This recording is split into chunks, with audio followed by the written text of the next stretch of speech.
years ago.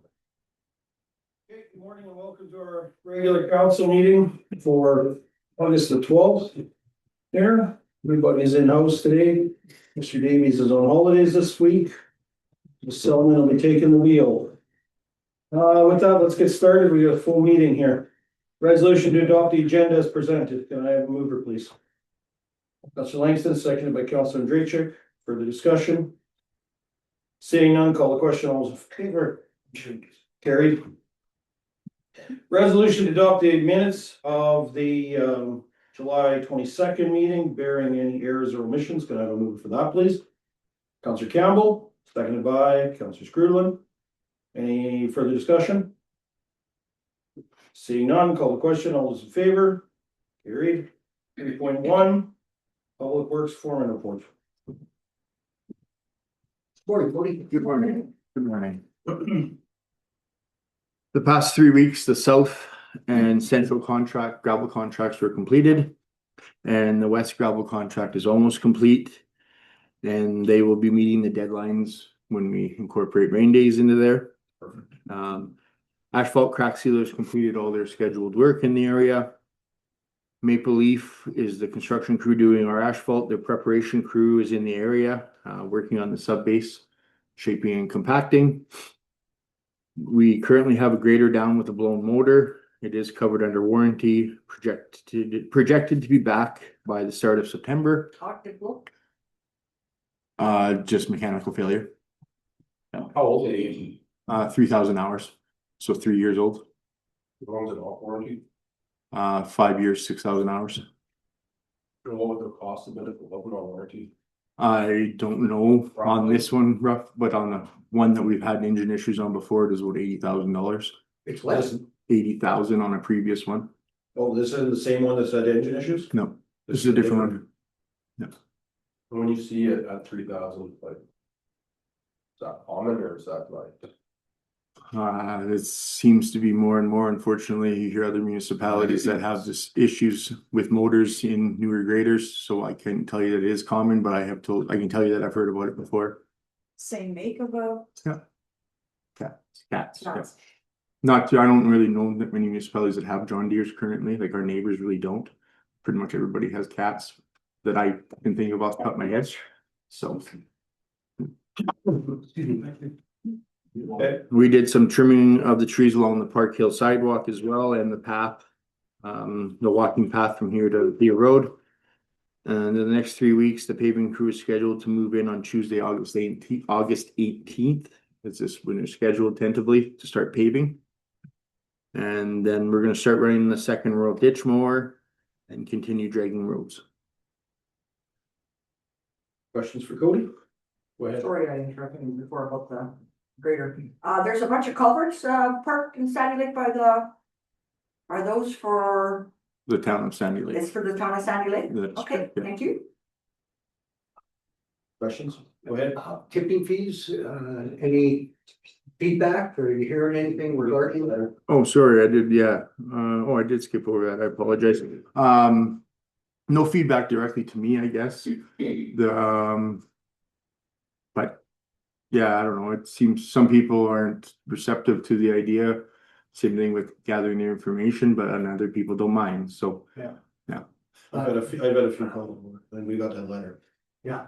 Yeah. I like the fact that the rocks are there, they divide the entrance, they divide the exit. I like the fact that every time I've been there for the past 2.5, almost 3 weeks, somebody is there meeting me at that gate. So they've got a real good handle on the coming and going of construction, just regular ratepayers. So plate number that I know they get the plate number and they're getting able to identify who a ratepayer is. I think they have a pretty good handle on that. Are they getting outside construction or folks from around the area bringing their garbage in that they're not aware? There is the odd one, yeah, from Wasagaming and from the south from Clenway and Erickson. I kind of just skimmed the sheets. I didn't see a whole bunch. Yeah. The office is the one that has been looking at the sheets more closely than I have been. But yeah, I'll say there has been, yes, but from what I could notice, not overly lots, but there is. So if somebody comes from out of our municipality with garbage, are they charged? No, the tipping fee schedule that council outlined did not have a charge for household garbage, It's just the other stuff, okay. Yeah. C and D. Do your people, explain when they're asking, their name, address and stuff, that's just for, It's just straight up information gathering. Right, We've but- kind of gone over a script. some people are thinking that they live in the municipality, but they're gonna get billed later for something.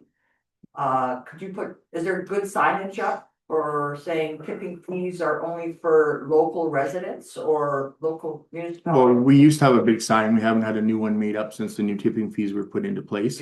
Yeah, but but- it just says tipping fees. But blah, blah, a blah. piece of paper has been handed to people as they come through. Okay, And then it explains exactly that resident, non-resident, C and D, okay, the increase per truckload and everything else. So all the information is shared from my knowledge to the best of our ability. so if I'm not too sure. if we're charging people out of the area, what's the use of taking their name and? That was the direction we were given, I was given. And the idea, I think, was just understanding who is using our waste sites. Yeah. Oh, So that maybe future considerations can be done. okay, We're not charging people that are not from our. I don't know, household garbage. Oh, No. household, okay, Like the okay. construction and demolition waste, refrigerators, mattresses, all At that least, stuff. at least we'll know how much is gone Yes. because of the records. that they- Yeah. So, okay, thank you. No, Just got another one, so the shed is full. correct. What's that? I know we're being told to take the garbage up to the top of the hill. Yeah. So that's not being emptied, or we're not. We are going to be emptying it here in the very near future. The way we used to do it with our shredder is no longer an option for us. So we're looking at other options. Okay. The machine, the contractor that we used to utilize sold his machine, and the person who purchased it is not willing to come up here and do the same thing that he did. So Where did he come from? I can't even remember. I just knew it was like 2 hours away. For some reason, I can never remember the town that he was in. Contract with the shredder, previous owner. No, we never had they did ask us to sign a contract at one time, but we were hesitant to do so because we didn't know where we were at with the transfer station, and it was a long-term contract. So there would have been obligation to utilize him beyond when we maybe needed him. So there was just a bunch of unknowns, so a contract was not signed. So the new buyer has enough business, he doesn't have to do a 2, 3. It's actually, 4 hour road trip. actually a municipality that bought it. Pardon? Another municipality bought it. Okay, okay. Great. What's the plan with the Sandy Lake one? Are you gonna pile it up again or are you covering it or what's? It's getting put into the hill again. Gonna get soon? Yeah.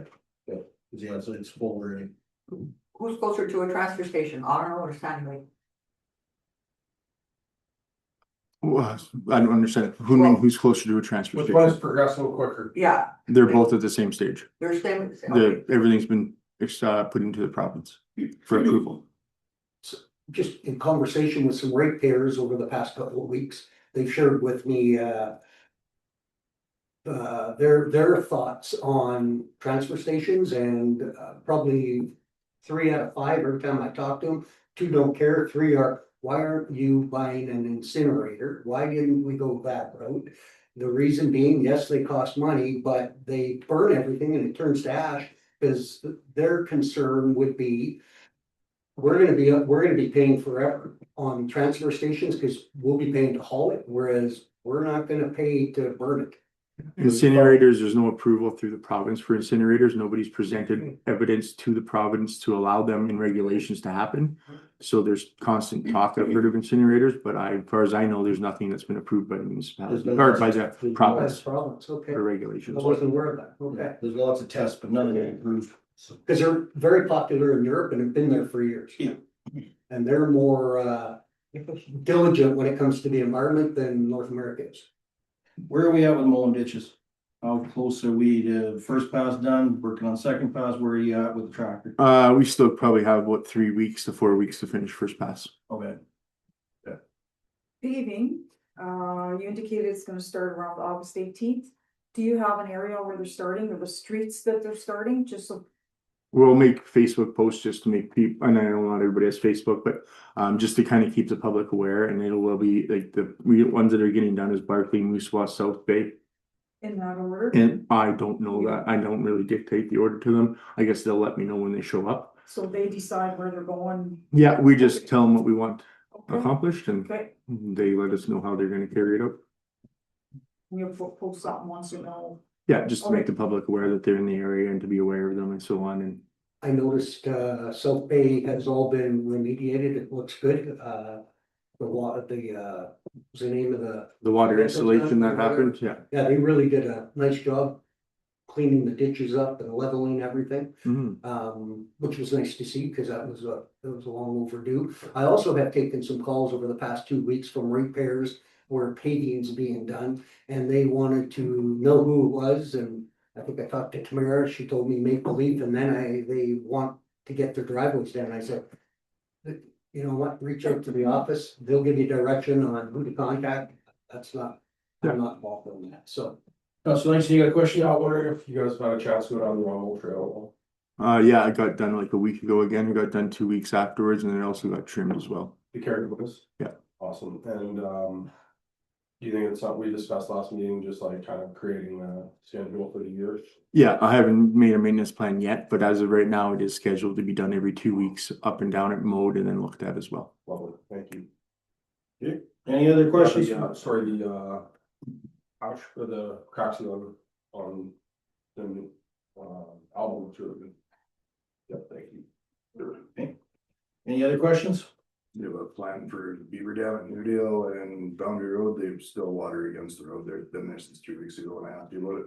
Yeah, the beavers are being trapped out. Or one of the employees was down there yesterday and the trap is still there and the beaver dam, I guess, was pushed down or dug so that it was draining some water. Yeah, the locals have been trying to save the town for a month now, so are we dealing with it or? Yeah. Okay. Okay, any other questions? Okay, good, thanks, Cody. Thank you. 4.1, resolution for accounts. Can I get a mover to get this on the I've table? got some questions. I will recuse myself from 4.1. So my first question is, We don't have a mover in a second. oh, sorry, Yeah, but you can recuse yourself. Okay, mover is Councilor Draychick, This is for the account. yeah, for the accounts payable. Councilor Draychick, seconded by Councilor Campbell.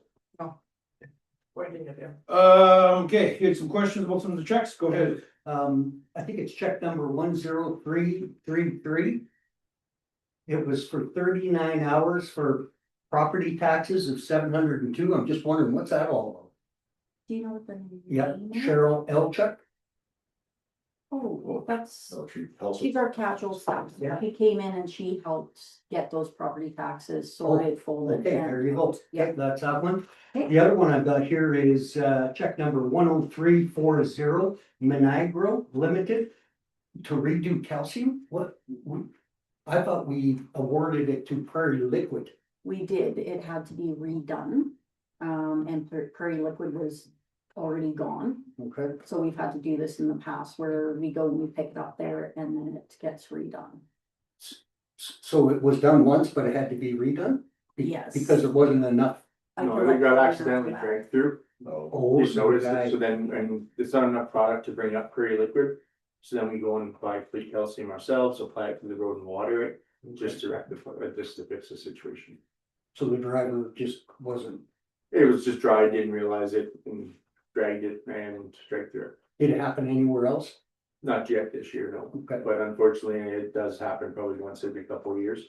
Okay, and there was another one here, check number 10345, New Line Trenchless Technologies for a camera and cleaning sewer lines for $128,000. Sandy Lake, Yeah. yes, so that'll be something that our waterworks manager has arranged to do. So what it is they were doing the camera, so they know if there's any bad spots before they did the paving. Yeah. And a culvert. Yeah, make sure everything was up to par, so they had to get everything camera, so Is that on the, utility? that'll be on the utility. That's it. When do we get a report or does it just go to the? Usually, I don't know, I've never seen the report, so. They just come to John. It's and- $128,000, It is. and we don't get a report? Well, if you want a report, we could get one. Staff get. Something for. So opposed to the water. Does someone get a report? Yeah, Yeah, staff it gets one. comes here. And Are they, Travel seat. are they giving us kind of like a snapshot of where our infrastructure? Yes, that's what they were doing, is they were looking at, okay, what needs to be done now, where it needs to be done later. And then some of them, they were just gonna do a sleeve inside instead of replacing the whole line. There was a crew in, I think that was like on the long weekend or the weekend before, they did the whole, they blow a sleeve in there and. Does that 120 include the sleeve installation? No, that would be separate, I think, right? I think that would have been separate. So the camera, any blockages, tree roots, Exactly, and then anything that looks too far gone to fix, yeah, all that stuff is in the report. and so, do we know what pipe's in there now, would it be PVC or is it? They've got a lot of caps, everything was put in the late sixties, So so that there'd be sleeve would be, inside the, in, Yeah. and they're supposed to get another 20 years, they say, out of that sleeve. okay. That's what I was told. This is Yeah. everything. I'm with Steve on the fact that it'd be nice to know the stats and just so we have an idea, even if the water guy that probably knows what to look for could explain to us, because there's there's pavement going in, there's a lot of. That's right, we gotta get all the infrastructure fixed first before. we- Yep. So we do receive photos, so I can double check with Chad, he may have Yeah, that just, information. we're gonna spend Um, that much money for an understanding of the state of our infrastructure, it'd be good to know. Yeah. Also, Quinn let me know that it's part of funding that we've received from Water Services Board. for It's the what? sewer I'm lines. sorry. It's what? Funding from Water Okay. Services, so Okay. part of that bill will be covered. What part? How much? Do we know?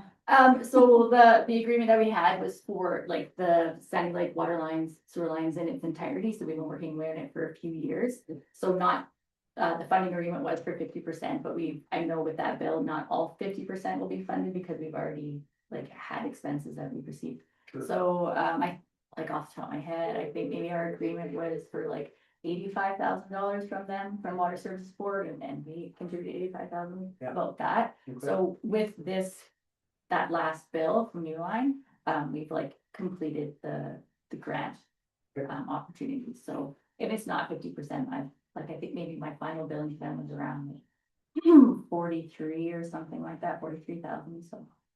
Good. But now I think everything has been, like, we've collected all the data that we needed to collect, and Yeah. it'll be useful for the paving projects and something like that, we hope to next year, right? Paving the ones where the infrastructure is Good. healthy enough underneath of it. Thank And if you. it isn't, there's a bunch of different ways you can, you don't necessarily have to like replace the We've got- pipe, there's Sure. like Yeah. lining in there that goes in there that goes in and blows up like a big balloon kind of, so you don't have to dig up the street. These days you do pave and it's not, in 10 years later, you have to replace it kind of thing. Yeah, that crew was in, did a good job, so. Okay, any other questions on the checks? Okay, call the question, all's in favor? Carried. You wanna call Council Pollock back? 4.2, resolution for the Assiniboine West Watershed District First Half Levy. Mover, Councilor Langston, seconded by Councilor Draychick. So this is the first half of the year. That's correct, yes, So this pays for till January to June. January For to 6 June. months. Okay, and then be another one in December, the next portion of it. Okay, further discussion? Go ahead. I still don't think we should be cutting this check yet. We haven't gotten any answers to our questions that we submitted in to the financial statements since February or March, whenever we first did it. We've got no answers to any of it. Did you watch the last Zoom meeting? I did, and they did not cover any of the financial statement questions at all. Councilor Draychick, you're a rep to the board. Do you think that they've answered our questions? Yeah, the board just put out a letter end of last week, stating that, after a fairly lengthy investigation, we didn't, there was nothing found that thought was malicious. There's still some allegations out there for sure, but, the board was confident that there was no misuse of funds, so they released a letter. There is still some definitely discussions happening around the table, but there's been 4 of our main policies have been redone And we have 6 more coming up at our meeting next Tuesday. The province is very happy with what has happened. The province has actually wrote or been involved in writing the new policies. Everything has been followed to a T. Now, was it followed before? It's hard to go back. And honestly, most of us aren't interested in going back because I don't know where you dig all that up. So we're trying to make sure that it goes ahead positively. And so yeah, the province has been satisfied. We got a letter from the province stating that they are happy with the new policies that they asked for. And the other ones will come up at this next meeting. So it's I think it's on the positive going ahead. So I have no issues writing this check. There's a lot of our ratepayers who are on our funding from the AWWD that are receiving funding. Some of them are getting substantial funding. So I guess if we don't pay this, then I don't know what happens to that. I didn't ask that at the board meeting. I presume those ratepayers will be removed from the programs if we're not part of if we don't pay our levy and we're not part of it, because they're not gonna pay outside of people that are in our levy, Or so, they're gonna have to pay the money back. yeah. That's gonna have an ill effect. There's been a little bit of turnover again. We actually had a fellow from up here hired. He actually took a job with someplace in Newbit. So he has moved on, but he wrote a follow-up letter to his employment and he thought that the organization ran very well. He had no concerns. He apologized for having to leave.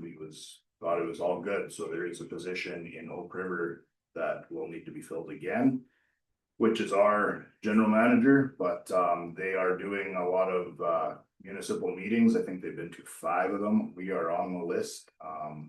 Not yet, but soon. So I don't see any reason why we wouldn't, now that everything is moving ahead. Good. It's a letter from the government accompany the letter that the board chairman sent. I didn't see that. No, the letter just came to the board saying that they were satisfied with the new policies because the government asked us to update tender and procurement, and there was one other one, and they wanted it done like ASAP before stuff was handed out, So Jeremy, do you feel comfortable, because you weren't on the board prior, you are now? Yeah. Do you feel comfortable with the board that's gonna hold the general manager accountable to follow these processes and procedures? yeah, absolutely. So did Was it before? I don't know that. Well, Is it going ahead? Yes. So it's great that they're doing the review of the policies and stuff, which had come out at one of the meetings for all this, but we never did get the questions answered on those financial statements. And the auditor was supposed to provide them, like at that meeting in Minneota, the auditor was supposed to provide, that had zoomed in, was supposed to provide the questions to the answers. Or, yeah, answers to the questions, shortly after that meeting, and we've never got anything. Honestly, we haven't even discussed it at the board table. We're so focused on policies and procedures and trying to move ahead with projects. We got I don't know, like $6 million to spend in a 4-month window that we're just trying to get everything in order to continue going ahead. We're not focused on back.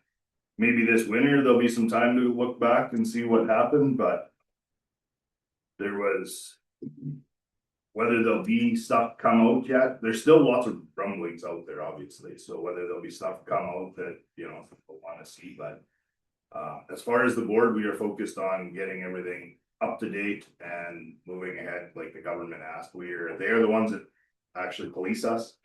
And so we're doing what they're asking us to do. Are there, because there were rumblings of municipalities holding checks back, but also maybe just withdrawing altogether. Has that happened? Nobody is withdrawn to my knowledge, but I don't see that either, so. And even if they withdraw, I think they're in it for a year anyway before they withdraw. Like, it's not a quick process. It's ministerial approval.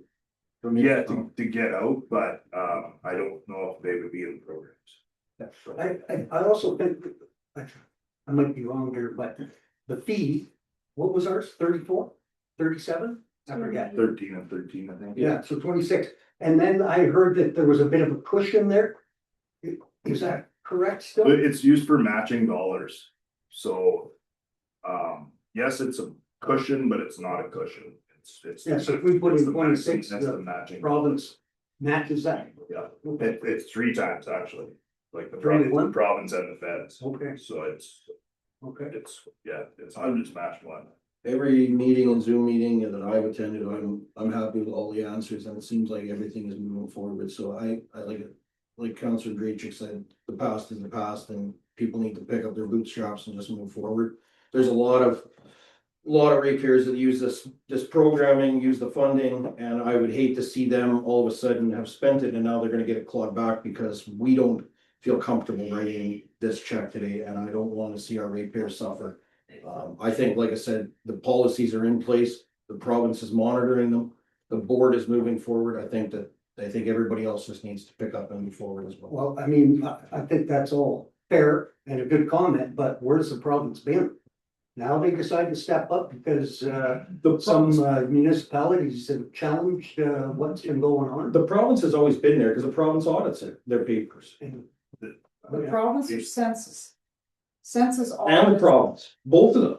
It's a double audit. Okay, then it shouldn't be hard to get the information you've asked for. It's a double audit both by the province and census. So I mean, the thing is, all the P's and Q's are covered. So in 5 years, the AWWD went from, they didn't have any money. Exactly. When Colleen used to come and sit here, they could barely cover her wages. Yeah. So all of a sudden now we're at like $6 million because everybody wants to be green and everybody wants to spend money and everybody will admit that the process fell behind because they were just trying to do projects to spend the money versus worrying about policy and procedure. So now it's gone back. Now it's gonna be.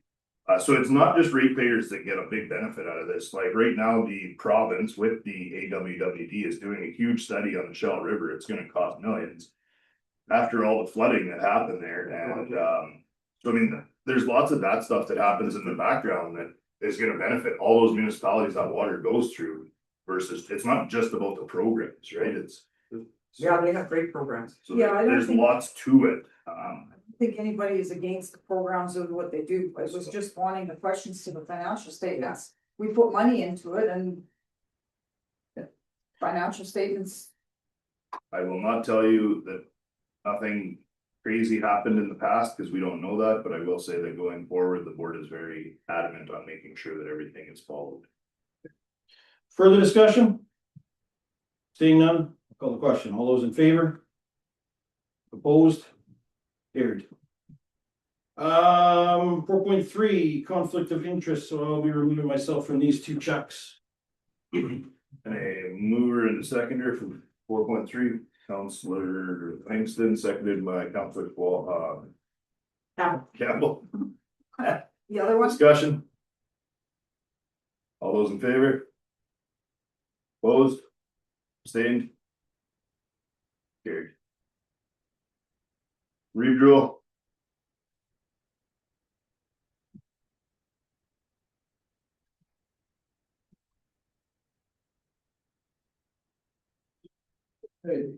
Yeah. Councilor indemnities. If we were to get this on the table. Councilor Screwdlin, seconded by Councilor Drachik. Further discussion? Seeing none, call the question. All those in favor? It's carried. Roger School Karen sign project report. So can I get a mover to get this on the table? Councilor Drachik, seconded by Councilor Langston. So contribute $1,000 to help with the sign project. And that'll come for the special admin reserve for historic sites. Any comments about that? So the sign's Yes. gonna cost about 1,600 to 1,800, is that correct? And they just want 1,000 from the RM. Do they do fundraising for this as well? I'm not 100% sure actually Chad did this report up. do we have money in the fund? It says we do. Yeah. It's $5,000. Historic, yeah. Yeah. And this is historic. Yeah. There were a lot of schools in this municipality. but I think we've got them all. Yeah, I don't know, the This is sign, probably our last one, the sign looks lovely, Yeah, the money is there, that's what we do with it. yeah.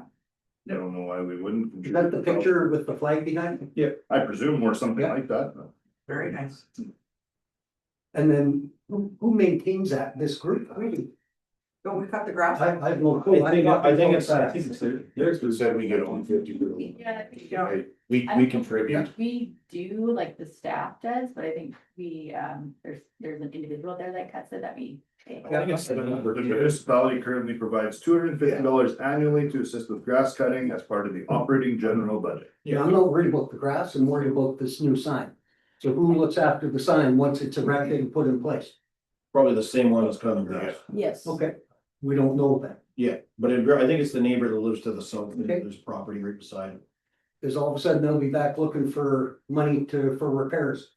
Yeah, they might be. Yeah. Yeah, they get old. Signs do fade over time. Yeah. Look at. That's why I was just wondering who looks after the sign. Lots in our ditches. Yeah. Yeah, there are. 100%. And the problems can't even fix those. Yeah. Okay, further discussion? Seeing none, call the question, all those in favor? That's carried. All right, we're at 9:30, so we have a public hearing. First one. Good morning, Robert. Morning. Got to move over to open our public hearing. Counselor Scolny, seconded by Counselor Screwdland. All those in favor? Carried.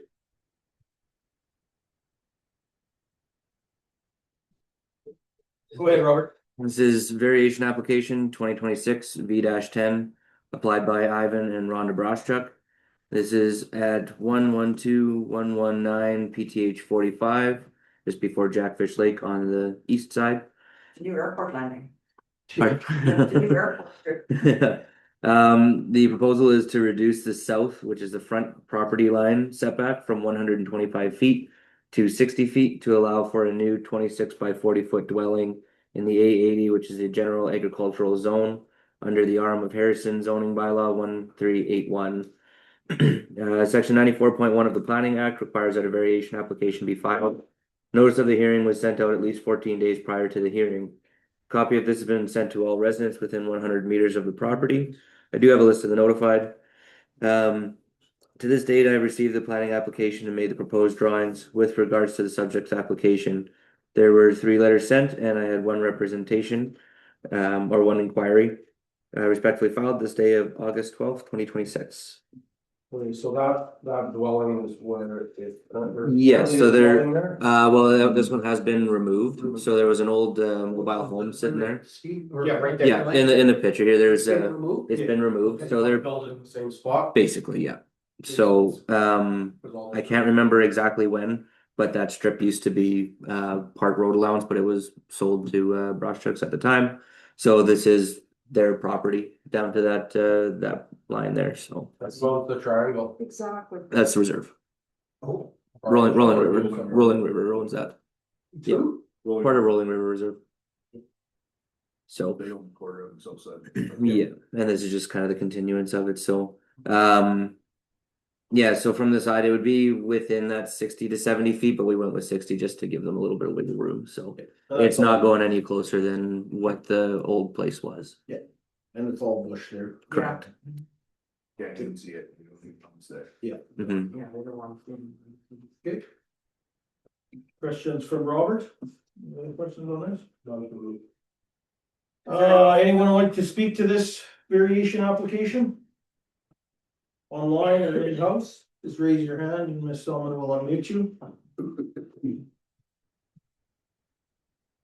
Second call to speak to this variation application.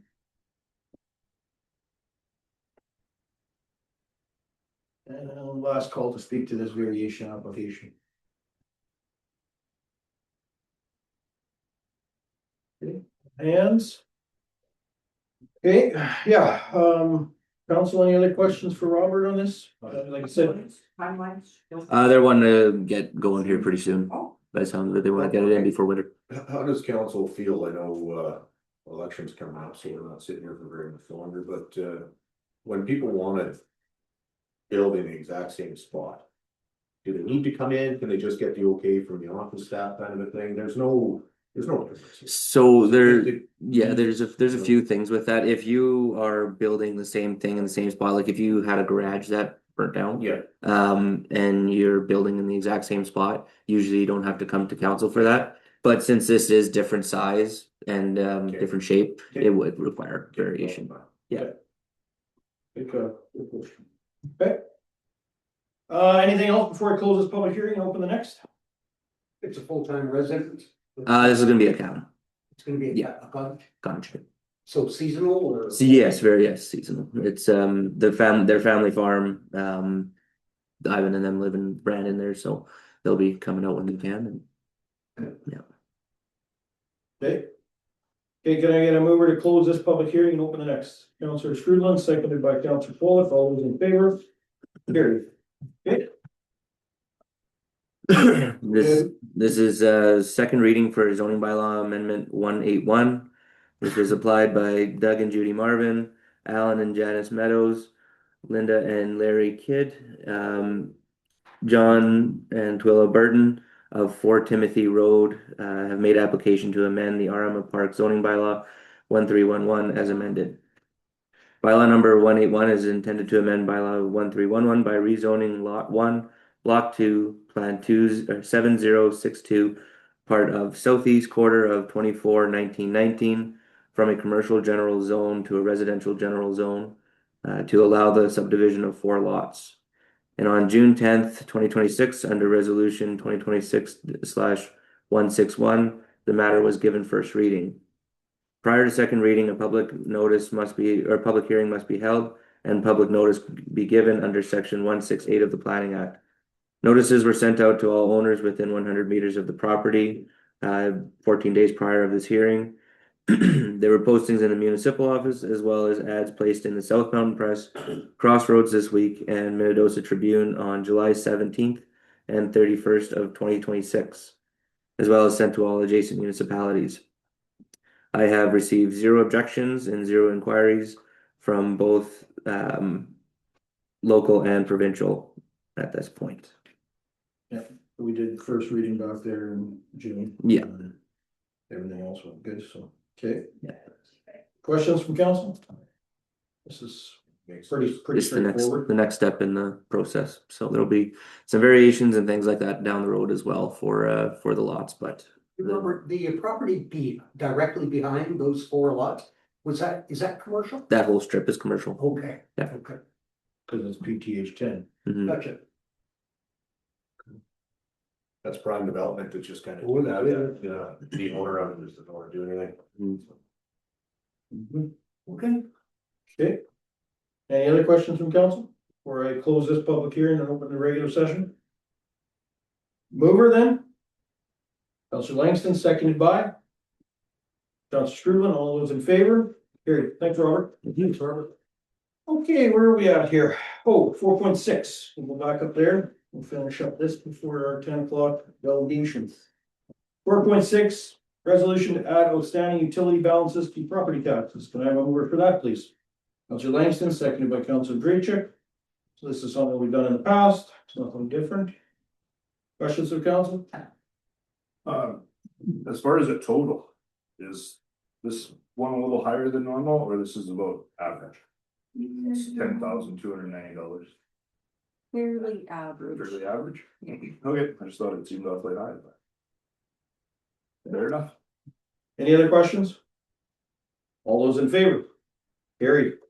Resolution AF 002 accounts receivable policy. Can I get a mover to get this on the table? Counselor Langston, seconded by Counselor Andrejchik. So everybody read the draft. What's everyone's comments on the draft?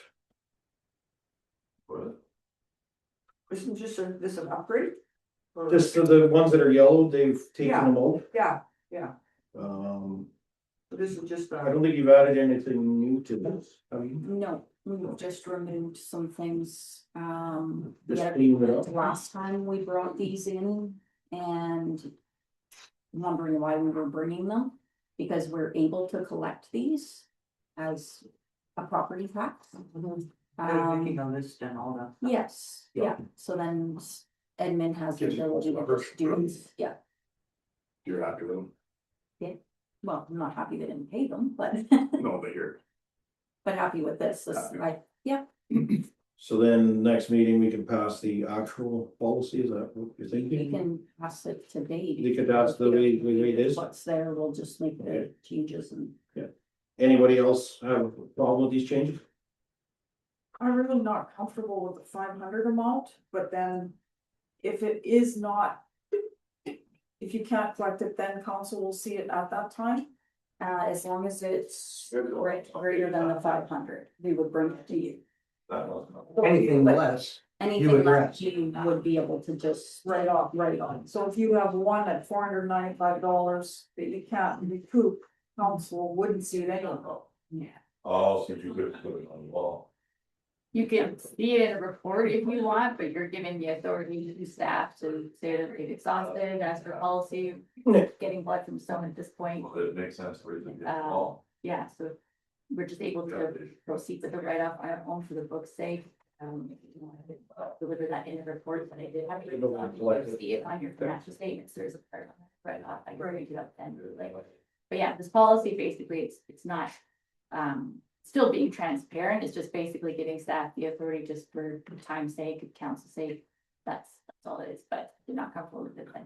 So we have written off some before, and I think were they utilities then? We don't write it off, There were some, you just couldn't, and it was for maybe a couple $100, which I understand, but is there any way to, do it reasonably to put that onto the estate then? Cause all these places that are just passed on and then they're just washed. So would it cost a lot to put it onto the estate, and then this way we still get it without doing a lot of work? And then just wasting time for $200 and for $100. Like we do, sometimes it's like a timing thing, but usually when it comes to like an estate or. Like a property changes hands, typically they phone for like a tax certificate, and then we would include the utility on there saying this is everything that's outstanding. Okay, so So sometimes if there's like a utility that didn't get caught on the tax thing, it's maybe because the property was vacant, they didn't tell us, and then so they just get like a minimum billing even if they haven't like actually used water consumption, it's from 0 to 3,000 gallons to get billed for. So it might be that, so we've probably written that off because yeah, it is revenue, but typically there wasn't actually an expense to go with it because they didn't actually turn the tap on because the house was vacant, right? But in so in the new policy there, the change is that basically if it's going from a utility and we're putting on taxes, that's really just one AR onto a different AR. So it's nothing that it's being off our books, it's just being categorized differently. And when they do pay that on their taxes, that money still, the revenue still does show to the utility, right? It's not like the utilities lost that money because now it's going to taxes, it's just basically held on there. And collected that way, so it still does get reported in revenue. This one is just basically saying that don't have an AR to put it through to, have to not collect on it, it's over $500 for saying that. Yeah, so it's got to give you okay with that. I'm okay with giving staff the utility for $500 and. Yeah. Exactly, you gotta give them some leeway. Yeah. Most of them really touch wood, aren't more than that, because a lot of them that we can't collect on would be more like an accounts receivable, like by way of a tipping fee or something. Because like if they have a utility account, then obviously they have a physical property that's in our municipality, right, that we can apply the taxes, even if it's a renter, it's still the renter's own or the owner's ownership and responsibility to pay that. So we do collect it that way. It's really those ones that are like some contractor from whatever Winnipeg, and I don't have any way to apply it to yeah, them, maybe right? those were the ones, I can't remember exactly. Yeah. I thought it was utilities, but maybe it wasn't, but yeah, no, just as long as we're trying to do what we can, that's not gonna Yeah. cost us a lot of Yeah. money to try and recoup something that's just. We do refuse the services to, and they have been turned away, and Yeah. then they come and pay, or they're really mad. Well, that's, yeah, And that goes Have back other to, ways. that goes back to exactly what the landfill attendants are now asking people for stuff, Yes, so yeah. that. Our ratepayers don't get hung out to dry by somebody that we don't know, and yes, some ratepayers are upset because they feel like they are being. Whatever, targeted Yeah. or asked for too much information, but it's protecting them by making sure that everything is good, so I think that goes hand in hand and. You go to the landfill with stuff and our area is so transient that it's not up to our, landfill attendants to know everybody, right? So they have to ask who you are, what your email, you know, like all those questions, because we have so many people that nobody even knows. They go to the local store and you don't know anybody, so Yeah. it, so that's why it all kind of goes hand in hand to make sure we don't have to utilize this as much. Yeah. Oh, good. Okay, any other comments before I call the question? Seeing none, call the question, all those in favor? Carried. Resolution for community events grant application for youth football. Floorball. Floorball, oh yeah, floor, sorry. Yeah. Can I get a mover for this, please? Councillor Langston, seconded by Councillor Scolney. So everybody read over the application? Everybody think it's okay? I think it's great. It's, using facilities that aren't getting used enough to give our kids something to do. I think these things are really important. I think when people are looking at moving to the area, they see activities like this and they can picture themselves moving to the community and, it's great. It's a long winter. Keeps the kids off the street, Mhm. gets them out of the house. Where will it be played at the rec center or? So it's not during the winter, it'll be during the, it's in the heated area? Oh, okay. Perfect. Okay. Further discussion? I know, Wade, you know a little bit about this. So where is it to be played? Is it, Another rec center. in the, in like Well, I fall think, or- I think during the summertime, if there's availability, then it'd be in the rink. Yeah.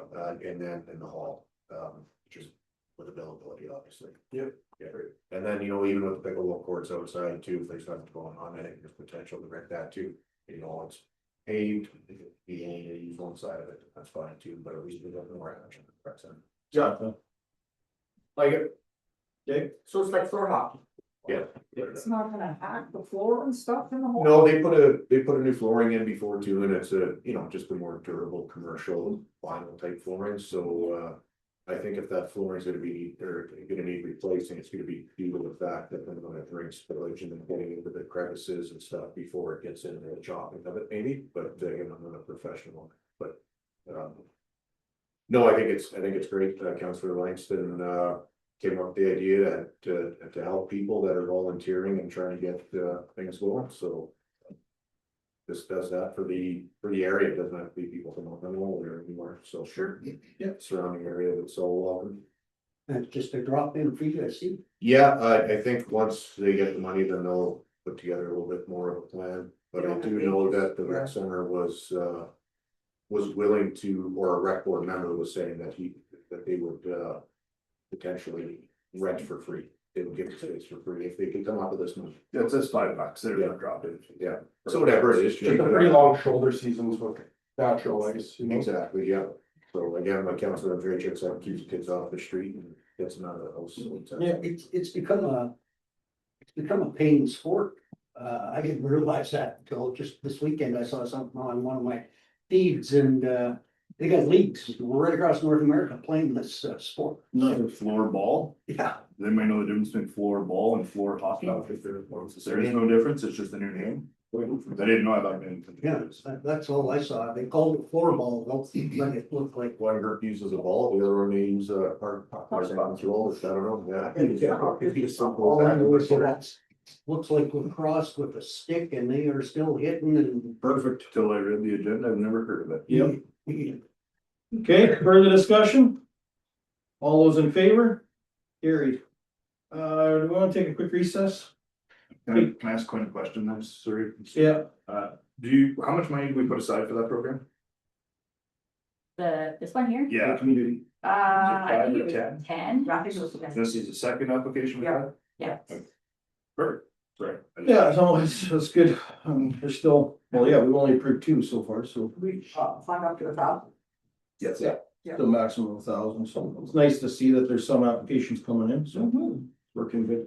Yeah, let's take a recess and then we'll come back with our delegation at 10 o'clock.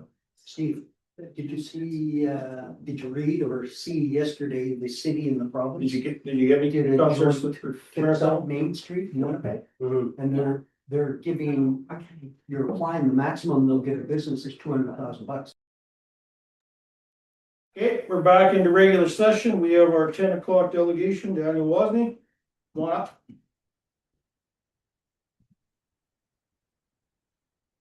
So as always, you have 15 minutes to present, 10 minutes for your presentation, and we usually allow 5 minutes for questions after. So go ahead, the floor is yours. Everybody's got this paper, so they are aware of all this. I shouldn't have to read that.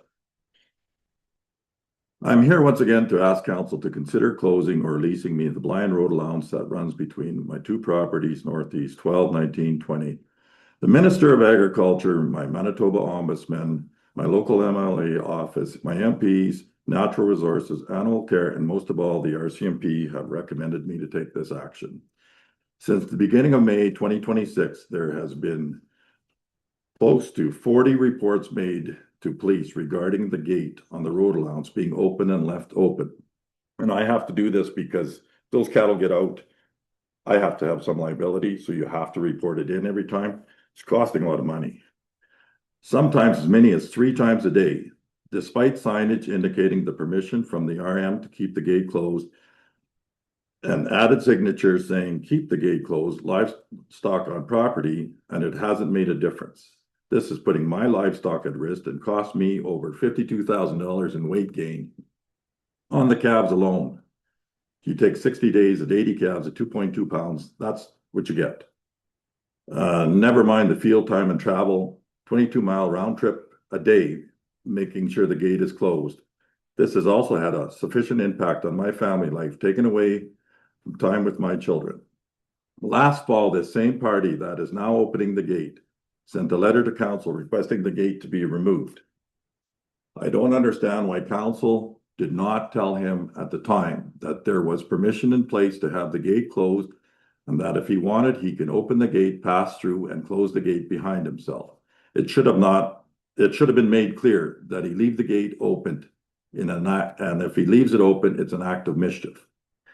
Also last fall, this party accused me of stealing 2 cow-calf pairs that had wandered onto my pasture.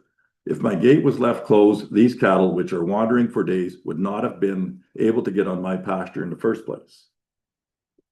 Prior to the meeting this spring, where a motion made to lease me the road allowance, I had spoke with each councillor to make sure they were 100% aware of the situation. While speaking with Mr. Andrachik, he indicated that the CEO is tired of dealing with me and the RM is sick of hearing about this. So am I. He stated that I've done nothing but cost the RM money with this and the stolen cattle. Mr. Andrachik indicated to me that he did not feel I should be allowed to lease the road allowance because when he wanted one on his road allowance, it was not permitted. He failed to say that there was a residence behind the property that he wanted the road allowance closed on. When I asked Mr. Andrachik if his neighbors would like their fences opened, and the response was, you go ahead and crawl down in that ditch and cut the fence if you want. While speaking with Mr. Davis, I asked him why the party that is opening my gate can have a fence across their road allowance. He told me to go ahead and cut their fence if you want. How is it both of these people telling me to start a gate war and commit a criminal offense? All liabilities fall on the person that opens the fence and lets the livestock out, according to the Animal Liability Act. During this meeting, while discussing the possible lease options, it was indicated that people need to use the road allowance in order to go to get minnows from a spring. This is not correct information. Yes, you could take the road allowance to the north end, but the road allowance that goes to the east down to the lake is solid bush and has a hill so steep that you cannot get back up without using trees to pull yourself up. It was also indicated to people could hunt off of the road allowance. This is also not true. According to conservation, you cannot travel down a road allowance with a rifle in your possession for the purpose of hunting. There is no reason why anybody would ever have to travel down this road allowance, as it is a dead end in thick bush, and I own both sides of the property, east and west. One suggestion was to fence off the road allowance. Years ago, the RM allowed a 1/4 mile of dirt and rock from the road allowance to be pushed up on my property, off of the road allowance, onto mine, creating a large ridge, which would be in the way for me to put a fence. Adding another fence would also make it incredibly dangerous to skidooers in the area. There's a very steep hill on the road allowance, which this party had been utilizing, creating large ruts, which has resulted in part of my fence line on the east side to start eroding, making the road unsafe for travel already. The other option given was to place a Texas gate. There will only cause this person to go to the other end of the road allowance and cut the fence. So now I would have to put 2 Texas gates for no reason. The next meeting where the matter was brought up for discussion was, for unknown reason, moved into an in-camera meeting, so we could not watch it. It was disclosed to us by a counselor that one of the reasons council voted against the lease agreement was because of the fear of the lease to me in this road allowance, that the party opening the gate will then cause issues with 100 feet of road allowance that the RM built on their property. This is a whole different case, which should have not interfered with mine and should have never been brought up, and it should have been dealt with years ago. It should not be bringing to what we're doing now. There are several fences or farmed road allowance within our municipality. One fence runs straight down the road allowance, post and wire right down the center. The party opening my gate actually has a pasture with a solid fence across the road allowance. He's allowed to do it. These are all being utilized without permission. Why is it that? Because I am trying to do the proper way and get permission from the RM to have the gate and being penalized. Almost every level of government that I've spoken to has told me to put a lock on this gate to protect my livestock. They are shocked to hear that this council has allowed this to go on, and council actually encouraging me to cut other producers' fences. I'm asking council today to reconsider this decision. The only way the RCMP can pursue charges of mischief against this person is if the RM closes the road allowance, which can be done with permission from the Minister of Agriculture, and gives permission to have a lock on the gate or lease me the road allowance with no public access allowed. Otherwise, council can remove the windrow so I can put up a proper fence, and I can put a single strand barbed wire electric fence. And I've been asked not to do this because putting up a single strand barbed wire fence down that road allowance to protect my cattle is going to create danger for almost every skidooer in the country, as the skidoos all travel from Ononal to the west across this field. So why would I put a fence there to endanger them? Council should then take responsibility for these skidooers if they get caught up in the fence. They're the ones that want me to do it. I will also be asking for permission to work up the road allowance and farm it, the same as our councillor does. He farms the road allowance. Allowing someone to act in this kind of way and destroy another person's livelihood is just ridiculous. And to bring up 100 feet of road that does not have anything to do with it, to interfere with my proposal is unethical. It is totally unethical. And because there's live, living animals that need to eat, and council has misled me this entire grazing season, this could have been dealt with before the cattle went out. I'm asking for a temporary close of the road by having Public Works put up a sign and have the bylaw enforcement officer serve them with a paper stating no entry until this is dealt with. These livestock have to eat under the Animal Liability Act. You could not stop animals from eating, but at the same time, you cannot let them get on the road. So we need to deal with this. If Chad is sick of it, Mr. Andrejczyk is sick of it, let's get something done that's right, and let's get it fair. All these other places can use these road allowances without permission. They have posts across the road allowances, which is endangering people, but it's okay. But for me to come here and ask for permission to do it, it's not okay. Okay, thank you for that. And I've got 1, 2, 3, 4, 5, 6, 7, 8 of the road allowances that are used without permission with solid fences right next door to me. Okay, thank you for that. And now we'll get to this. If there's any questions about any of this, feel free to ask me. So you're opposed to the Texas gate, why? Why would I spend $6,000 on each side of my field for a Texas gate when there's no need for anybody to go there? I know there's no need for anybody to go there. So then why wouldn't I not just close it? Because I own both sides and there's no reason for anybody to go. Right. Why would I spend $6,000 here and $6,000 there? And to do this, Look at the picture of the Texas gate. I've seen a picture of the text. Okay, so why is there a wire across the top of Okay, it? calm down, just calm down. Huh? Why is there a wire He across does the top tend of to be it? very loud. He's, Yeah, so I get it. No, answer me the question. Why is there a wire There's not across supposed the to- Texas? There's not supposed to. be. Really? But why is there I'm one? not sure. Mr. Andrachik, answer me. Why is there one across that Texas gate? I'm asking the question right now. Okay, So I'm just because saying Texas why- gates don't work. Animals get stuck in them. Cows will try and cross them, so you end up putting a wire across them to keep the cows from going across anyways. we take our horses down there riding, can't ride over the Texas gate. This is totally unsafe, I seen the picture. I see- deadly. So, What does the Texas gate have to do with it? You said you built it. I said I installed it. Yeah, so obviously it's not installed right. It's 7 inches lower than the road, which has created a danger already. And now they put a wire over it to create another danger. So I was contracted to install. Jeremy Andrachik, you work with these people, you farm with these people, you're there all the time. Don't tell me you're not. Hey, Counselor Screwdlin, you have a question? Yes, so I've got a couple questions. You indicated farming the road allowance? Yes, we have all kinds of people that have worked up the road allowances and are farming them. According to the province, you can graze a road allowance. You cannot cut trees, you cannot work it up. They are made to keep the grazing, to keep the grass down and keep the weeds out. It's a practice that the province has started doing just to preserve these road allowances, but we're not allowed to work them up. We're not allowed to crop them. Okay.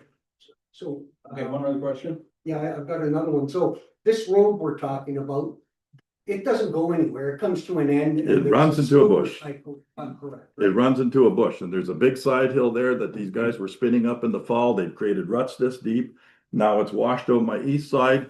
According to the province, the road is even on, that piece of dirt is even unsafe to travel and should be closed. So you also indicated we had 8 names, or you've got 8 areas where Yeah, there are. this is just in my backyard. Mhm. There's 18 on the other side next to my farm. So these are like, there's a. Solid fences across road allowances, yes. They're all actual road allowances.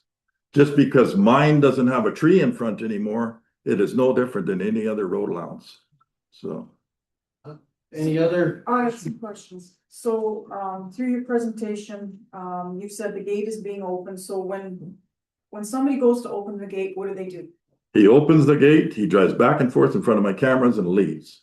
He doesn't go in, doesn't do anything. He purposely goes there, opens this gate, drives back and forth in front of the camera, leaves. He can do this up to 3 times a day trying to let these cattle out. And quite often twists the gate up. Yeah, he'll twist the gate up and then throw it down.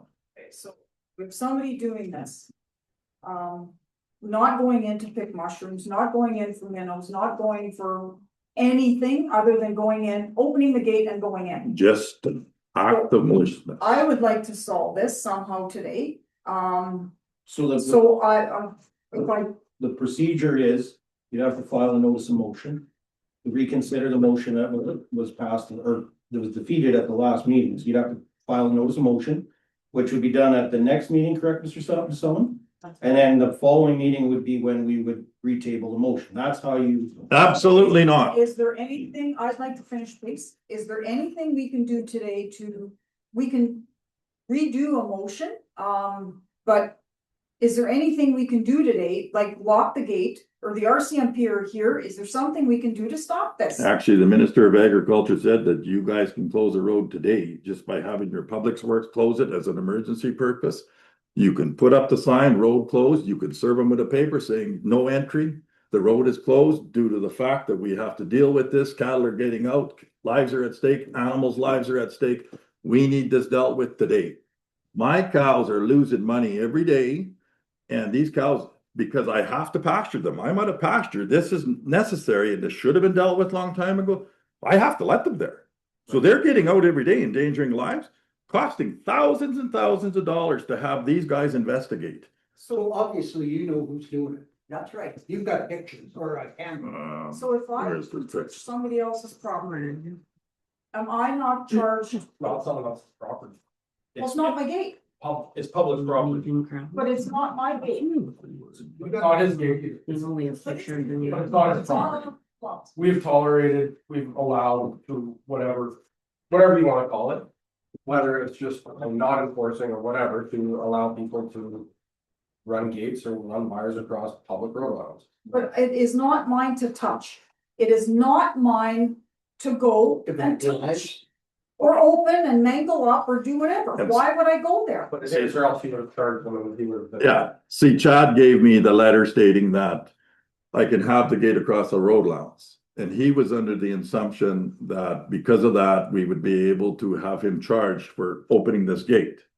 But they have indicated to me that we need a letter stating that I've either leased it or you've closed it, then they can pursue it. But just by saying that, well, yeah, you can close the gate, everybody else can still use the road, means nothing. But the province says that we can legally buy that road allowance because it can't be used. We can lease it long-term, we can do whatever we want, but you guys have to do it. And according to what I got off the phone yesterday with my agriculture minister, they said that they cannot even believe that you've let this go on. Right, so we got two professionals here. Yeah. And I wanna ask them the question. That's me. Yeah, that's you. Yeah. Well, we don't wanna be chewing up our CMP time. No, that's fine. I don't. So. To save a lot of headache and. What can we do? If we issue a temporary, yes, you can lock the gate temporarily until we can get. You know, all the information to make sure that what's going on one side isn't gonna now, affect the whole. Everybody's good situation that's going on. We got one problem. What's gonna help us out? What's gonna make your life easier? What's gonna put this to rest on your aspect? That's why I came here hoping like we figure something out all together. It puts us in a difficult spot because the RM owns that land and just. Owns someone that road. Owns the road, the allowance, right? And then. We've consulted with the Crown Attorney and she stated that that's not something that. She can prosecute. So it puts. We wanna find a solution as well as everyone else here, and we don't wanna mess up every farmer in the RM, right, but. It's a weird situation, we know what's going on and we know it's not a criminal thing, that's. Yeah, he's walking Exactly out. what the So you Crown, think closing the road is gonna stop this person, Well, then they can charge. then you can charge him, you think Pretty that's much. gonna stop him? Well, it gives them a lot more teeth. So We what can- happens we if can- lock the gate, if we allow them to lock the gate and then they cut the lock or the whatever, then what? yeah, see, if he still cuts the lock, it's still the RM land, so, Okay. but. The RM has to give me a lease or close it. So the lease would be just for those dates that we had discussed. We can lease it, like I said, from May to November. And then the bylaw enforcement officer serves them a paper saying no entry from May till November. Is that gonna stop him? Yeah, because then these guys will be able to charge Then them. they can look after it. What's that, Jeremy? I don't think so. Someone doesn't like you. Anyways, we're at the end of our Personally, 15 minutes here. I have no problem stepping up Mhm. and giving you that okay. Mhm. We have a council Yep. here that needs to agree Yep. and vote on it. And But I this, will share with you, you're down 50 grand. You Mhm. said you travel 22 miles a day to and from. 3 times a day, This is ridiculous. and this is my livelihood. And I would finally say this, if you can't do it, Nobody then else. nobody else can, period. And that is And they my, don't have permission. He's going about it the right way and we've got others that are just doing it. And we're not doing anything about it because this RM doesn't have a bylaw enforcement officer. We don't need the We have police. commissioners, we've commissioners. Yeah, there's. but the thing Got the is, same permission as everybody Anyway. else. Yes. but this is the I thing. need a minute at the end of this so that I can. So this is the thing though, I either put up a 1-strand barbed wire fence all the ways, council cleans that road allowance. But the 1-strand fence, the barbed wire fence all the ways, I've been asked by every one of these members not to put that fence, because somebody's gonna be dead. Which makes sense. So why would a guy have to do that, according to Minister of Agriculture? Why would I need anything when I own both sides and there's no reason for anybody to go there? And this is my final question. If you guys tell me that I can't do this, I want to know, do I have permission to cut everybody's fence and to chop every post down that's on every other road allowance? I'm not, I wanna answer that is, at some point in life, we all have to get to a level of maturity. Exactly, that's why I'm here. That'd be a level of maturity. No, but that's why I'm here. So what I wanna say, cause I'm getting tired of this. So am I've I. been dealing with this for a long time, and it's a family dispute from what I've been. No, you do not bring family dispute into it. You have no legal right to say it's a family dispute. We received a letter with the name. That doesn't matter. It Well, I'm does not saying- matter. Council does not allow to bring family. This is a dispute. Okay, yes. Okay, you have one more question? No, I have a comment because, so that is, you just answered what I said. You asked if we said no to this, what would happen? And you said, I'm gonna force everybody else to remove their fences. And I said, well, if we tell you no and you wanna cut fences, I guess that's on you, if you wanna be that person. No, you said go down in the ditch and do it. Yes. That's how that conversation went. You spin it however you want. Yep. So you came here, we gave you permission, just like we've given every other farmer. We have given you the exact same permission as everybody else. The only difference is everybody else is getting along with their dispute people. So you can't say we haven't helped you by not letting you do this, because we did. So don't turn our conversation sideways in front of everybody here, making me look bad. Why would you guys And tell me to do it? The Texas gate, the fella that has it, you know the situation. I'm not gonna bring it up. The situation sucks. The Texas gate is sunk over the last couple of years and hasn't been maintained. You know exactly why. So It was built on like you that. for even bringing that up. You don't talk to me like that. It was built like that. It's something. Something, while the RCP are here, it would be great if we can come up with something to settle this. So it's not going on more and more, and then if there is an issue, they can step in and do something about it. Right. This is Not 40 40 calls. This is 40 calls that I call Winnipeg. Winnipeg calls them. It's costed them thousands. And I have no choice but to do this or else fence the road allowance. But then if I should have to fence it, why does everybody else not? Okay. Are we over time? Yes, we're over time, so we're done, we're shutting down right now, we're over time. And that, we're moving on. We will let you know what we decide, we'll discuss this later in the meeting. But I need to know today. Like I said, Just a minute, what do you want us to do? Give me a temporary closure so my cows could eat. These are live animals, according to my Minister of Agriculture.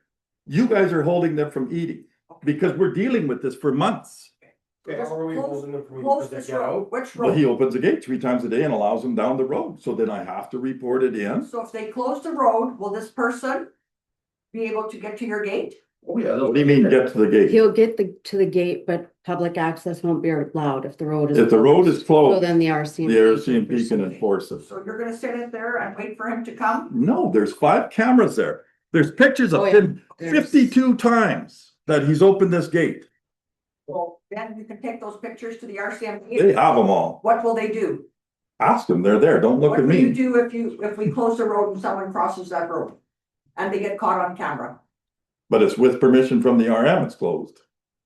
The road is Yeah, closed, the municipality gives a temporary permission to close it. right, and then if someone crosses it and you got pictures, you go to the RCMP, I just Yeah, wanna, go ahead. I just wanna Go ahead. understand the process that we're going through. Because it's the same guy over and over, Okay, 52 times. It's he, let's just call him. Whatever. Bylaw serves him, So- says don't open it. They get the pictures, they Then go to he and So if say the what? road's closed, he'd probably just get a ticket every time he did it, So he's gonna get a ticket. every time For- probably. Based on what it would be under our jurisdiction. Yeah.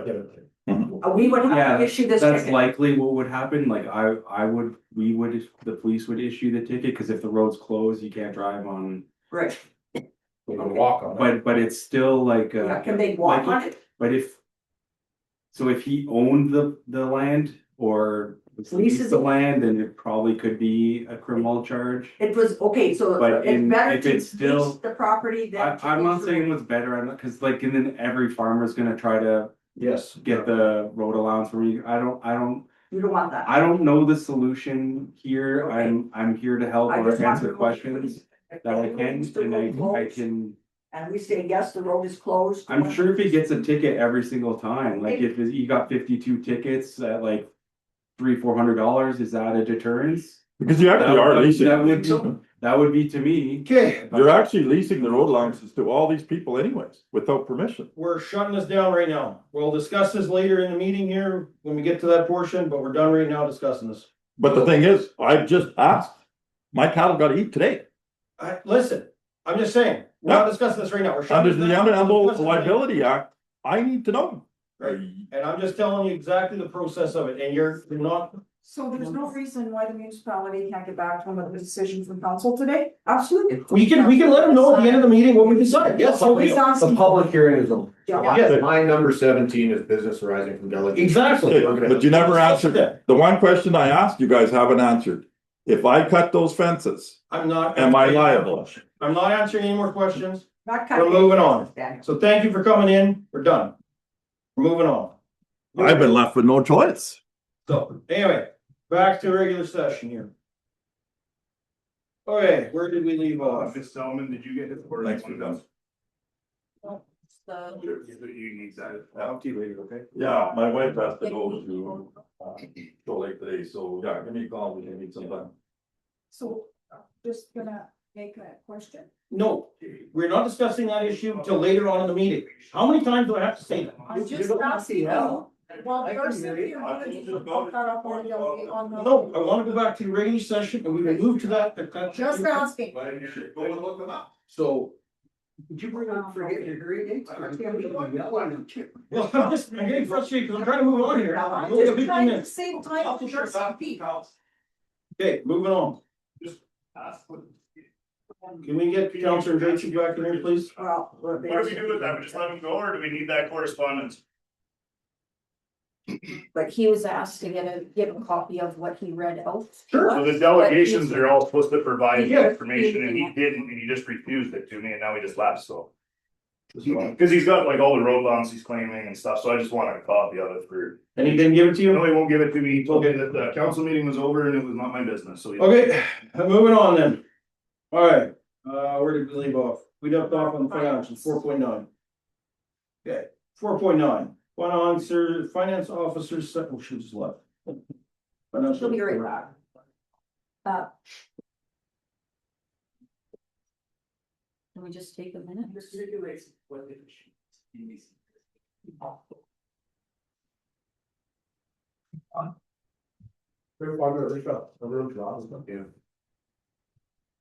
Do you wanna go to 411 quickly? Sure, Okay, does Cody need to be here for that one? we can call him up if you would like. Yeah, sure, let's go with that one.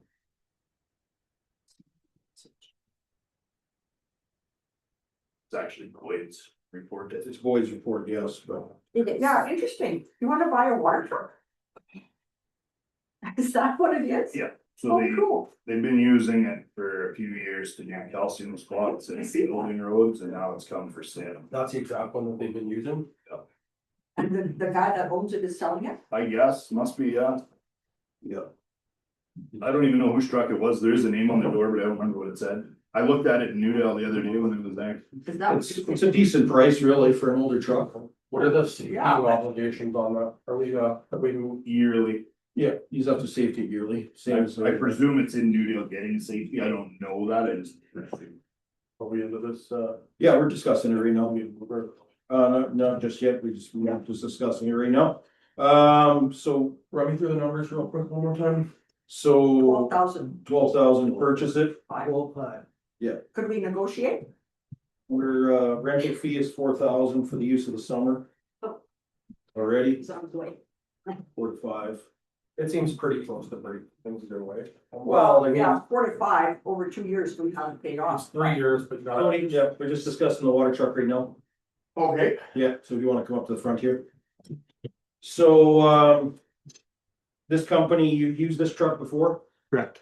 And it's been a good truck, it's worked for everything that you guys wanted to use it for? Yeah, for the most part, the first year there was some mechanical issues that got fixed. Okay. This year I don't think there's anything that I really ran into. I do have it lined up for a pre-safety, just to have it gone over to make sure that the safety on it wasn't a peel and stick safety. So we drove the truck when we used it, not the owner? Correct. Oh. So this 12.5 that he was asking, that's not safety, that's as is? Well, it's currently safetied, Oh, it is currently, yeah, okay. but I just wanted it gone through by Yeah, somebody You want else an inspection done. to Yeah. make sure that Is it's, there any other uses for it? um, Provide us any other value? You could use it to apply calcium on those spots that accidentally get worked up, right? it's a possibility, yeah. Something else too that we were kind of throwing around is when we go to decommission the hills, there might be water that's needed to decommission the hills because you need compaction.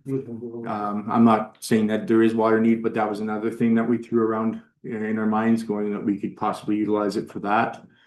What about, when calcium's applied and it's way too dry, can you guys go in the truck just to? Yeah, we've done that Another- for maintenance purposes, not necessarily for dust purposes, because honestly, when it's that hot and dry, the water doesn't last that long. Yeah. But it's, we have done it for, we need to go drag that road. Well, we don't want to drag it without it being wet because we'll lose the calcium. So we go and soak it down, drag it, soak it again, and then we don't lose the calcium. Yep. So that's not really an option by just going, hey, and honestly, I've had a very hard time finding a spray truck for us to utilize. So this Crossman was here doing the work for the fiber optics. That was the first time they provided an operator. Then ever since they just actually said, here's the truck. Let us know the hours you run it. We'll work on it accordingly and we operate it. So So Cody, in your report, it also said that the tank leaks a little. yeah, oh yeah, it's not Not 100%. But just, is that repairable? Was that Yeah, oh, yeah. easy fix? Okay. Gotcha. Is that something you guys do or? I to never keep it- really asked Boyd, or sorry, one of the employees. Yeah. There is a possibility of us Yeah. being able to repair it, Good. but I couldn't tell you for sure. Yeah, and can everybody drive that truck? No, it's class 3 only. Okay. Okay, so if it gets sold tomorrow, not to us, what are we doing? What would our plan? Renting. I honestly don't even have a plan, because that's, That's the one you it's, rent? that's the one we rent. Okay. Because we don't, they're just hard to come by. So Honestly, we and then have- even for them to come up here and go, okay, we need you when we do calcium for 5 or 6 days at 4 hours every day. Well, that's How not many even a hours full a day year for do you think this roughly would do? 50, 60 Just seems like. minimum. It just seems like this should be like something we should like, also talking to other municipalities. Yeah, can we use it others? Well, just like, can we share this, can we Yeah. do whatever? Rent it out. It's, I get it, it's hard, it's not like you can just go to the rental store on the corner and rent a water. Correct. But They probably rent the same truck. Other municipalities. Well, I think we're honestly the only ones, because this year, they just gave it to us and said, here, use it as you need it, let us know what you run the hours on it. And then they phoned me back going, are you done with it? And then I kind of threw around the idea going, yeah, but hey, since you guys really didn't need it, would you entertain a sale? So it was kind of just spur of the moment conversation and it just evolved from there. So, like our old dump truck that we had, that we sold. I know when they went to safety, you couldn't get part of the instrument cluster, there was brake issues, there was all kinds of issues. Are we getting ourselves into the same thing? I know the engine parts are ready available. Yeah. But what about everything else? Do we know? I couldn't tell you on the other stuff. I don't know. I would say be a very short-term lifespan, like for Okay. $12,000, you make 3 or 4 years out of it, maybe Right. 5. But it's Well, not, that would be great if you could get by. well, I think it's, it's a break-even situation. I don't foresee it being on the road for a lot of years. It's an L9000, they haven't Right. built them for Years. years. Luckily, this one's got a cat motor instead of a Ford. And so you could always, this get tank off and throw it onto another truck. Well, the tank's already leaking, so it's probably the same, you're probably, I would say you're getting close to the end of its life, so. And if we But- don't, sorry. So, well, I'm just, for 12.5, I mean, you're gonna spend that in rental, right? This Yeah. guy rented it pretty cheap, the next guy's gonna rent maybe $1,000 more, so it's. Yeah, he was extremely reasonable in the rental. And it's a metal tank, like a steel tank, That's correct. so you could weld. So patch, Yeah, that's what I'm thinking. You So- can patch it. so, We have it in the budget to do it. Let's come out of the machinery reserve probably. Yeah. There's Quinn, we've already talked to Quinn and Yeah, there's room. there's room for it. But you said you are gonna get it into a shop and give it a quick look over. Get it a pre-safe. Yeah. But have we paid the 5,000 for this year already? No. Oh, so we can put it towards this truck. That's correct. So if, when So- will, sorry, go ahead. If we don't do this, we have a $5,000 bill in the fall. About 4, but yeah. So yeah, so in theory, it's either it's, Then we purchase should it. probably do it. Dollar down payment. That's, I think it's a short-term investment, but it's a small investment. What happens if your safety comes back and says you need $4,000 or $5,000 into it? What do you, what's your thoughts then? I guess doing about like 4 or I think- 5 grand isn't a big number, I guess. I think if it's over, I think we should authorize them to rationalize at least $1,000 in repairs, and if it's like outside of that. $1,000, just a basic safety nowadays, that's just. I was gonna say that'll just pay for the safety. Yeah. I'll pay for any If it doesn't repairs take if they're parts. identified. Yeah. Just setting And the this, safety for this 5 guy's had to percent. have it safety every year as well, so. Hopefully, Is it a rush? Like, can you bring us back to safety in the next 3 weeks and we'll know what or do we just authorize a maximum of $2,500 in repairs so you can move forward with it? If it comes back with 9 grand and worse than these, then I don't want to do it. Do we have first right of refusal on this purchase? No, It's a. He didn't have for sale, you approached him, correct? Oh, so, hey, nothing ventured, nothing gained. okay. I'm comfortable with it unless it's something major shows up in the safety, the inspection, but otherwise. Okay, let's authorize them to do it with up to $2,500 in repairs. Anything else, bring it back to us in 3 weeks. Okay, can I get a mover for that, please? Counselor Draychick, seconded by Counselor Langston. Further discussion? Seeing none, call the question, all those in favor? Carried. Thanks. thank you. Okay. Finance officers report. Now that our finance officer has returned. Second quarter financial reports, so you went through everything. Is there anything that's out of line? Yep.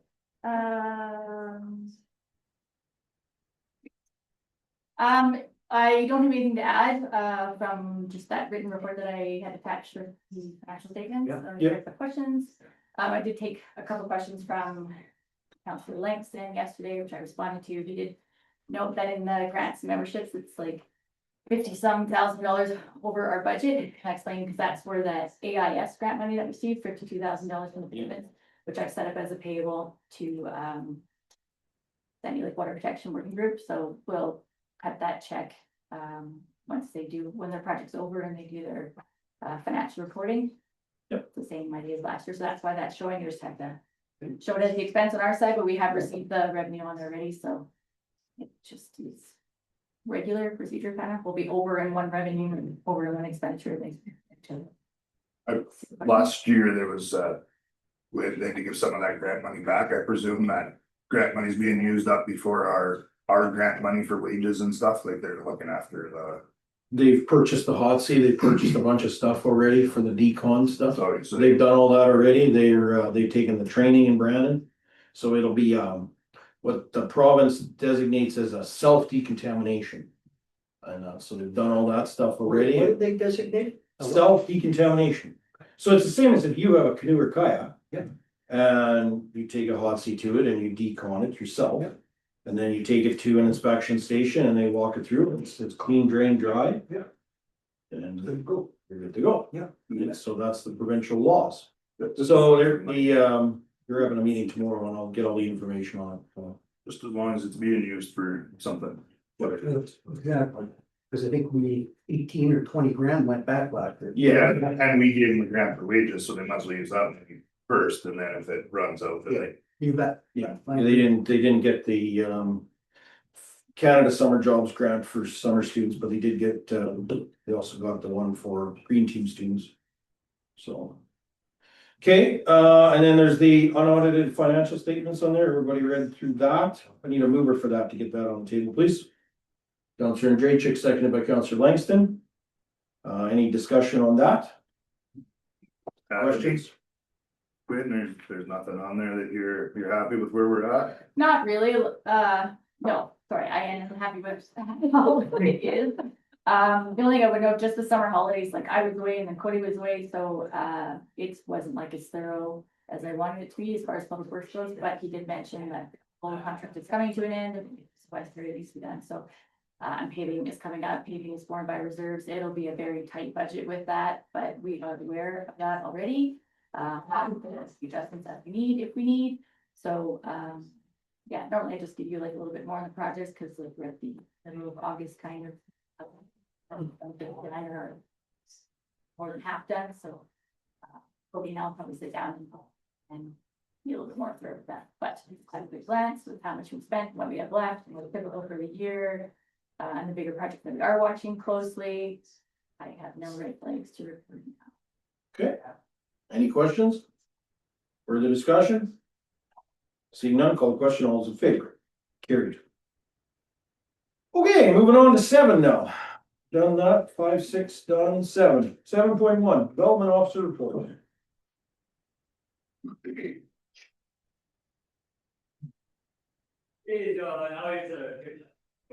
This is a building development officer report for August 12th, 2026.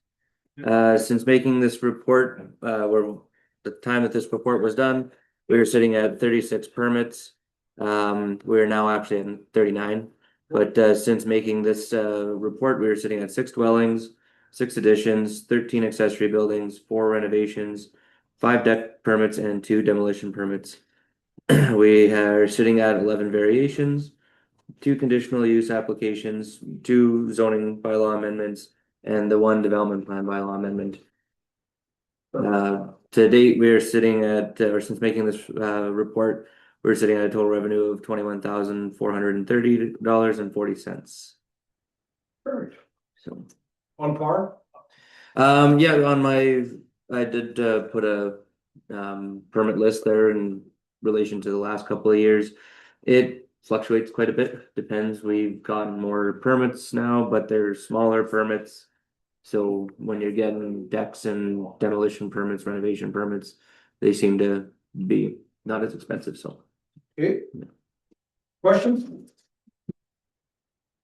Okay. Okay, 7.2, resolution for variation application V10 grass truck. This is for the variation. Moving for this week, Counselor Skolny, seconded by Counselor Cruiser. So yeah, we had the public hearing on this one. Didn't seem too concerned. We're just putting the trailer back where it is. It's just they have to vary it down for the edge of the property. Discussion? No. All those in favor? Carried. Second reading of bylaw 118 zoning amendment for 4 Timothy Road. 181, sorry. Yeah, 181. Yeah. For zoning amendment for Timothy Road. Can I get a mover to get this on the table? Councilor Skolny, second by Councilor Langston. So this is just for the zoning amendment, second reading. Correct. Since there were no public objections or provincial objections, if approved, council could give 3rd reading as well. Perfect. Okay, discussion? Seems pretty straightforward. All those in favor? Carried. And 3rd reading of bylaw 118 for the zoning amendment on Timothy Road. Can I have a mover for that, please? 181. Yeah, 181. Councilor Screwdlin, seconded by Councilor Campbell. For discussion? Seeing none, call the question. All those in favor? This is a recorded one. All unanimous. Carried. Okay, 7.5, resolution for a subdivision, Van Dam property. Mover for this, please. Councilor Langston, seconded by Councilor Qualic. Robert, go ahead with this one. This is subdivision application 4609-26-8860, applied by Harvey Van Dam and Beverly Van Dam, and Shelley Ann Crampin. This is on the northeast quarter of 321620. The intent is this application proposes to subdivide approximately 19.11 acres of a yard site from a larger parcel of agricultural land totaling 137.13 acres, resulting in a residual land area of 118 acres. This property currently is utilized for agricultural purposes and includes a single-family residence. The proposed lot contains an existing dwelling and a shop. The water supply is provided by an individual well and serviced with an existing injector and holding tank. Access to this proposed lot will be by an existing driveway northeast of the proposed lot that connects to Highway 250. The residual land is accessible via the government road allowance to the north. So Harvey would like to subdivide off part of basically what we normally do for non-farm single-family dwelling. So since he is going a little bit larger, usually our maximum is 10 acres. So there'll be a variation required for that, is same with the site width. We have a 200-foot site width, but since it's like a flag-shaped lot, the width will have to be varied down to 50 feet for the access itself. Oh, yeah. So, On that picture, is the driveway that all- access the top? Yeah, right-hand it's all off of Yeah. our road. That's the driveway right there. So is he only? It's his quarter section, and then he's just subdividing off the yard side itself. So he's just wants to subdivide his little property. Yep, there was no objections. There was a few comments from Manitoba Transportation about flooding. I don't think that'd be much of an issue. And then also through the environmental, they were talking about the sewage and injectors to be decommissioned, but he is able to apply to them for being able to use it instead of having to decommission it. So, and RV has been told about That's that. what he's using now. Correct. Yeah. Okay. So most of the time when subdivisions happen, if there's an old existing infrastructure that really isn't allowed now, they try to decommission it. But talking with Chad before and environments that he is able to apply to be able to continue to use it. So this now, it's an old well. For the ejector system, sorry, for the sewage. Oh, So it's on top of it instead of on a field. Yeah. Because it's so high, the elevation, or Just the way. You just it was an old system. there's no farmland, he's not, Yeah. it's all bush. No farmland on There's this no subdivision. Acres. Not on the subdivided Yeah, acres. yeah. Yeah. All yard. It's all your, okay, Okay. I would suspect, I don't know for sure, but it's probably a state planning. As far as I understand, yeah. So. yeah, and that's great. Okay. Any other questions from council on this? It's pretty straightforward. pretty straightforward. Yep. Great. All those in favor? Carried. 7.6, move-in request in 16 Montana Bay. Can I have a mover for this, please? That is such a. Mover? Counselor Graycheck, seconded by Counselor Screwland. So yeah, they're moving in a little A-frame cabin there. I didn't even know there was a lot there, to be honest with you. I just assumed it was all one. Yeah. I didn't know. Yeah, so this is building moving request by Wanda and Arthur McPherson. This is at 16 Matana Bay. They'd like to move in an 18 by 40, which is a 720 square foot RTM that is going on an engineered post and pad foundation. The minimum square foot in Sandy Lake is 600 square feet, so they meet the minimum requirements. Since it is a move-in, council council likes to give a resolution for it. So there's just a picture of it and then the layout as well. So I think it fits quite well in that area. We've seen multiple. That's the. No. It's in the bay before, Yeah. so before you get to the co-op, you hang a left on top of the hill and that Mhm. goes into those cabins down there. Yep. So Yeah. that's not lake. No. This one is not. Yeah. No, Do they have, is there water along that road? No. No. no. No, this is on the this is side of well the- north of Sandy Lake. Yeah. So do they need, they'll put a septic? They have septic in there already. So they're just putting a. Yep. They're like to move towards putting a cabin. So Wanda is here. And then She's there's nice, a but- well? That'll be, I presume. Well, or holding tank. Yeah, it would have to be. So How big was it, Robert? 720 square feet. And that's big enough for our. It meets our minimum. Yeah, 600 is Sandy Lake and Oh, Ward okay. 1 currently still. And this doesn't impact the lake at all, development? No, this is on their property. Okay, oh, It's a ways from the lake. it is, Where is Montana Bay? So West Bend Beach. So when you're going north of Sandy Lake on 250, Yeah, and when you get onto the gravel, just after the North Hall, you go east towards the lake, and then before you get into slow cruise area, you go south. So he's got it.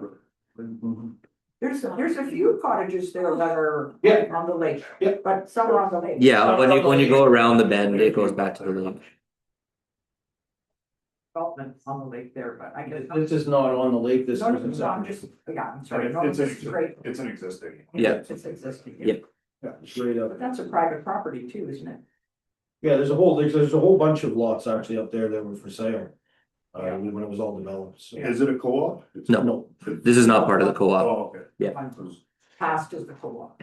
Yeah, so right there, yep, that'll be right where it is. Cool. Well, there's water. Oh, yeah, no, it's heavy, it's Mhm. it's a Yeah. big development up there, Yeah, Lots of- yeah. And lots of, piers I see here, Yeah. lots, yeah. Yes. Okay, seems pretty straightforward, it's a new move-in, so. that'll be- I love that. Further discussion? Seeing none, call the question, all those in favor? Carried. Okay, and then now we're on to 7.7, short-term rental licensing. Yeah, I've just been receiving a few calls from people that, specifically in Bearsden, that I guess the province has allowed, it's basically a reclassification of anything that's an SPR so that they can be taxed at a commercial level. And so their taxes have gone up by approximately 50%. And so they're asking me to just kind of chat about the $2,000 application fee. You know, I guess I'm trying to figure out when our new bylaws potentially coming through are, so we were kind of under the impression that when they did it 2 years ago, that was gonna be the last time that they did it. And I guess now we're kind of like 2 or 3 months from them coming back, so. I guess I'm trying to. It's right up there, yeah, it's coming up, Third reading. third Mhm. reading's coming up, so then after that, it'll be a done deal that everything, they can go for rezoning. That would be Would be their, potential for it. Have they? Not yet, because we haven't passed the bylaw yet, so we haven't talked with the group at all, but this kind of was Just- always the thought. And due to the fact that council was responsible for this and just with their amendments and the time it takes from the province, I'd be okay with. Discussing those stuff there, so they don't have to pay the $2,000 if they wanna go into the rezoning. You know. Yeah, This- well, in the this was a new, Complete headache for everybody in this community and everybody that ran one and everybody that. opposed Mhm. one. in the new zoning bylaw, running a short-term rental in a residential zone isn't permitted anyways, Yeah. unless you live there.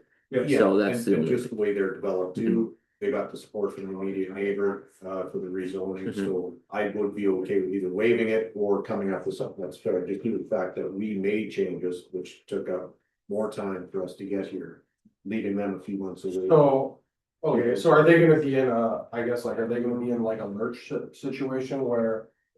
Is what the day that we pass, this third reading, are they then illegal to run, or how does that work? No, they'd fall under technically legal non-conforming for the first little while until their time of their application ends.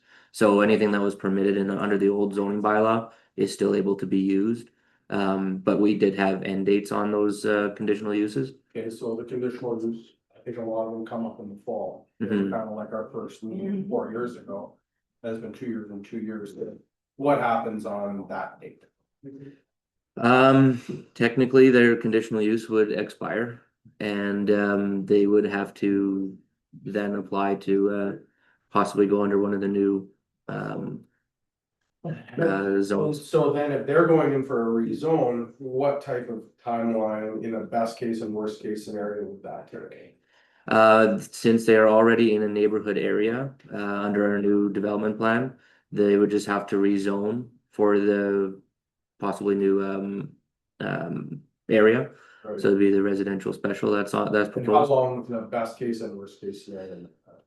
Could be anywhere from 6 months to a year is what we were always told. Right, so So I just um, feel like, you know, these people, they have a lot of tax, they're paying a lot of assessments, they've performed well, we haven't had any issues.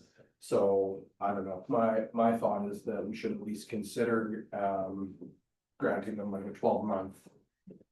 Continuation of that, because otherwise we're gonna put them in the situation where they're non-conforming. You know, they have to go through this long arduous process. mhm. You know, all of a sudden it's gonna be summer of 2027, and we're gonna go, yeah, sorry, man, we didn't really think about it, so. Are I know- they asking for zoning, do you know? I think they're asking for information on it, so they're looking Yeah. at it. They're So- waiting for this third reading. So I just think like, we've hammered them on application fee. Now their taxes have gone up because the province has basically allowed them to be assessed as commercial, so.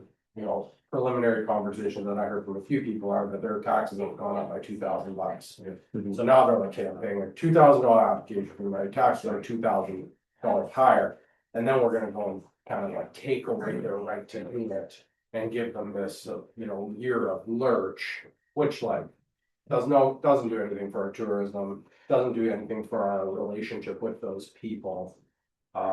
So it's not a decision we need to make today, but like. I just think that before we leave this term, I think we should give them some certainty. So that they know what they're dealing with. I believe there are ways that we can have conditional uses extended. Cause I know in most cases, when you're doing a variation or a conditional use, you have 1 year to start working on that conditional use or variation. And if you come up to that term, with council's approval, they can get an extension in that. I believe that we could probably do something of the same. We have to do double check, but Help me I have understand, to see on that first. so they pay, is it $2,000, did you say? Well, they pay once every 2 year, $2,000 or $3,000 application. Each. But in the last 6 months, the province has essentially given. But until has that changed gets, their like, for assessment their so that current Now conditional they're use, taxed at commercial mill rate. it hasn't So, ended, right? so now they're taxed. So, but gone up it's a gonna little. take however long to Provincial. finish the rezoning, so they The assessment has gone their up. application will run So they're out getting before they $5,000 rezone. in fees. Is You what know, they're we can talking argue about. about that, but, Yeah, to- that's what I mean, that's what I'm. for me, the bigger thing is like giving these For them. people some continuity. We've created a zone. But by the nature of this, there's gonna be a 1 year dead zone. As they try to transition to like the vacation rental that we discussed, so. So I think if you could, you know, those ones, because they're gonna go for the rezoning, if you can extend your. Like conditional use for 1 year, that'll give them enough time to go for the. My request, would be Maybe, come back. we'd have to, next we'd have to meeting. double check it, but, Come back to our next meeting with like a plan that we can review. Refresh me, if they apply to go commercial, once the third reading's It done. wouldn't be commercial, it'd be anything. Oh, yeah, they still, are they required then to still pay the fee? they'd still have a licensing fee. Yeah, licensing. Yeah, licensing fee But they wouldn't have to come in for conditional use, yeah. Because they're. Because it would be, it would be a permitted use In perpetuity. in that zone. Okay. And then they just have to do the licensing fee. So we need the zoning bylaw to get done, Mhm. and then we need this group to come to us as soon as they can, To rezone to to, rezone. But we'd like to work with them in the medium term, so that their ability that we've kind of historically over the past 4 years granted them doesn't evaporate. Hopefully. When did they go to commercial tax? Just Now, 6 when months they ago, rezoned? no, 6 months 6 ago. months ago, so This year. they're all ready. They already got the big tax bill. And is that for our residential ones as well? Yeah. All that. Yeah, so basically, if it was not running SGR, like their assessment would have changed, so previously they all would have been, being assessed at the 45%, which is the village tax. Now, a portion of that is commercial, so it's 65%. So they shouldn't. Oh, But there's only. well, just a portion, yeah. And it's also based on the allowable dates, because assessment has all that information from us. Oh, okay, so somebody. So that's it's not only- for 365 days a year, it's for the 90 days that you Well, allow. yeah. So their taxes shouldn't have went up $2,000. Yeah. And the benefit for them to rezone is that they can operate top 65. Yeah. There is, and then they don't have to pay the two. But that's just for the very salt. Yeah. Very dead. Yeah, Just the very in theory. dead. Just the very dead. How many of those cottages are up there? there's 12 in there, And how but many are only- functioning as SDRs? all of them except one. All of them. All of them? Yeah, Except one. I believe so. I believe it's just Novus that is not. I think it's. The Or applicant maybe came in two. for an addition and he said, I'm not one. Yeah. rent," but yeah, whatever. To me, it He's doesn't fine with matter. everyone else renting around him, Yeah. but. So Yeah. maybe the big jump is somebody made changes to their assessment, like maybe they put an addition. No, it's not, it's because of the STRs, it's like the one guy said, he said, he phoned the assessment branch, cause he's like. wanted to find out like what happened here, and he said, oh, it's because of the STR, it's your 180 days or your 90 days.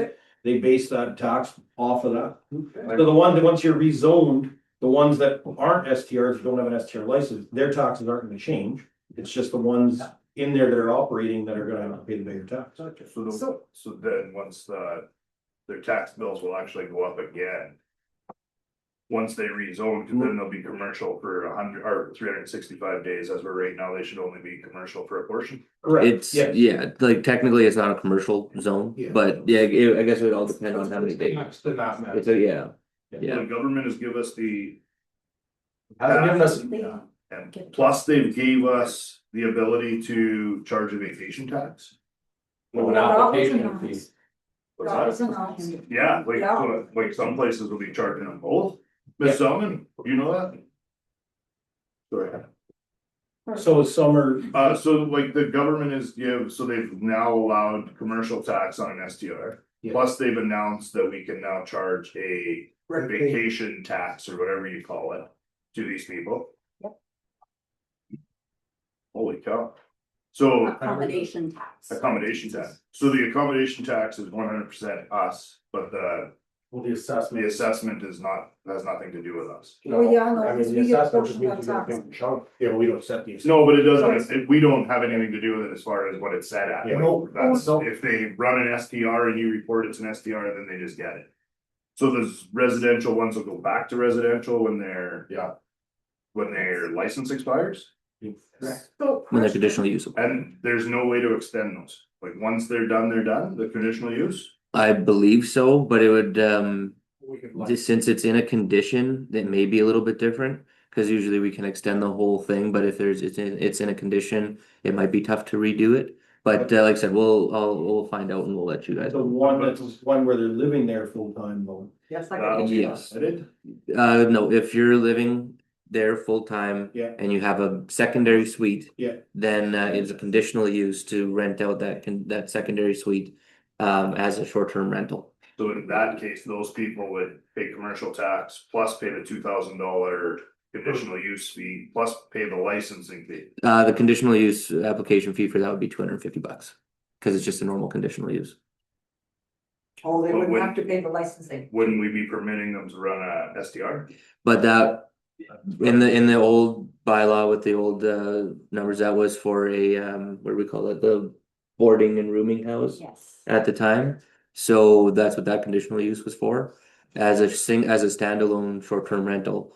So this one would be just back on our normal thing. If council wanted to change that, then I'm sure that they could. Because it's a guest house. Yes. No, it's a guest house. Okay. I'm just trying It'd be to- the same as if you didn't have a guest house, but you wanted to run one out of your own home, it'd technically be a bed and breakfast, which is $250. We're gonna talk all of those fees, all of the associated fees, as well as our options for extending. Yeah, we can definitely put something like that. Perfect.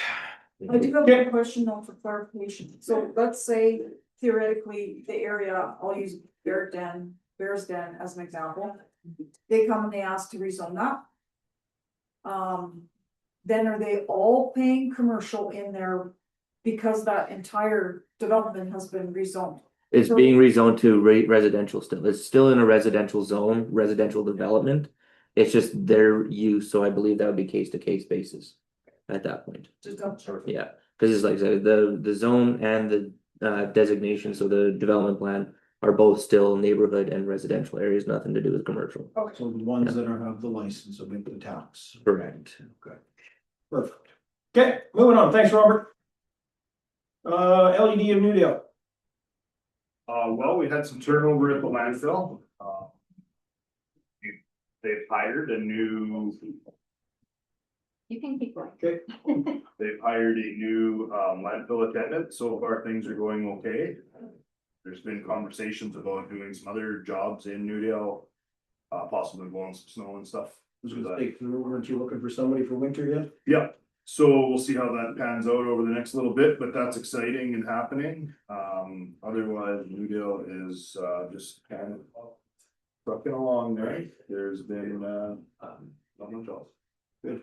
Town looks nice. I drove through it the other day. Oh, they got, sorry, I brought it up with Cody, but so on the north of the RT shop, for anybody that's familiar with Newdale, so there's, one of the locals actually found a beaver dam that's been there for years and it's actually really grassed over and, so Cody did the water, which way the water's supposed to go in Newdale, and we've been struggling with water going through town for the last number of years. So hopefully by getting rid of this, blockage, it's beaver dam, but it's now grass and it's been there forever. So hopefully by getting rid of that blockage, some of that water will go the other way.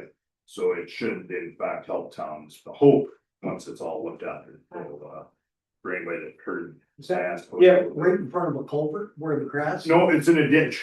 So they stopped the water from going just down the natural ditch, like our road ditch. It's the old 45 highway, or the old 16 highway ditch, actually. And it's it's north out of town, nobody lives up there, but the pavement, like the old pavement's still there. So it's kind of just a forgotten spot. It's nobody, so The anyways. beavers didn't forget The about it. beavers didn't, and one of the local guys after the last couple of rains, his yard is low and he was wondering why all was, never had this issue before, so he went for a gander and found it, and so now we're going to do that. Get it, get dug out. That's a backhoe that comes in, cleans that all up. Simple, Yeah. it's not very big, but it's just Creates a lot diverts of- the water the wrong way they're thinking, so they don't even know yet, they're gonna get rid of it and so happens, but anyway, so that's just a little update. Okay. Anything else? No. LED of Sandy Lake, Sandy Lake, we haven't had a meeting, but we got culverts. Roberts, Cameron done. And, yeah, and they have hired a new person.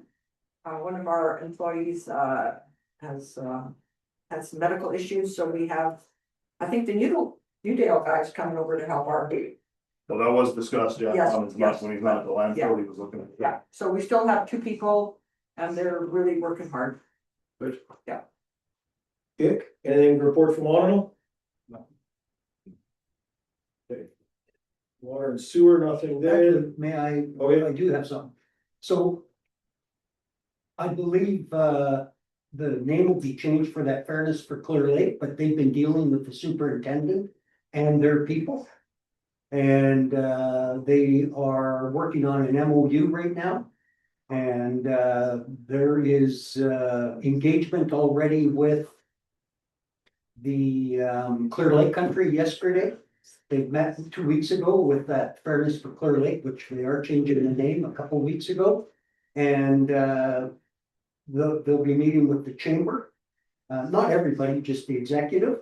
There's a plan, they're doing something, and I'm hopeful that they will engage our end.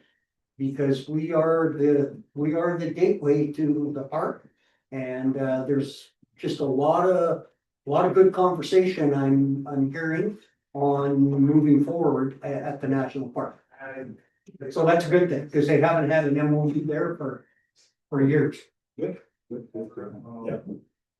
So I'm hopeful that when Chad gets back, maybe he reaches out, because one of the big things is, what's their plan for garbage? He's been, I know Chad's had that discussion with Okay, the superintendent a couple times and Yeah. with the town Good. guy, so hopefully, yeah, I know, but good to continue for sure. Okay, recreational trails, so, I'll assume we haven't heard anything on shift funding, anymore. Funding, the trail funding, No shift. like the water funding. oh, sorry, drink of water, no, I have not. that was sent 2 weeks ago, right? I Yeah, think. the resolution was passed. Stay on top of it, last bit, Yes. Okay, okay, so that development, trails, subdivision trails. So, go ahead. Well, okay, I kind of put a little bit about it, so. Quick. So we awarded a contract to Rebels to do the sporties. Yep, just the, yes, And so it kind of did that give them a window of when he said that he has until October, so the contract stated that has to be done between 2 certain dates. yeah, Whatever. basically it just said it has to be done, I think, the end of October or sometime in October. And once he starts, it's gotta be continuous until it's done, unless there's submitting, so once you see them working there, they should be there, it's continuous until it's done, which I don't think would take very long, it's a pretty clear, straight shot to start and stop.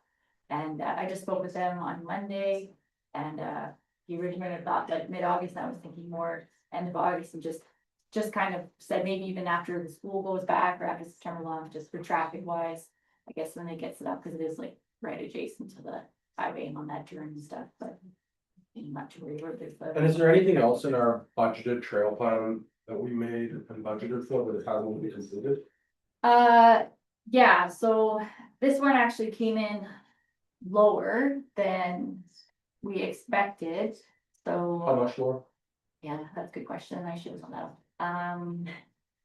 I think maybe 5,000 lower, Okay, I was thinking, or maybe more, I think it came in at like 13,200 for that stretch. Yeah. Just.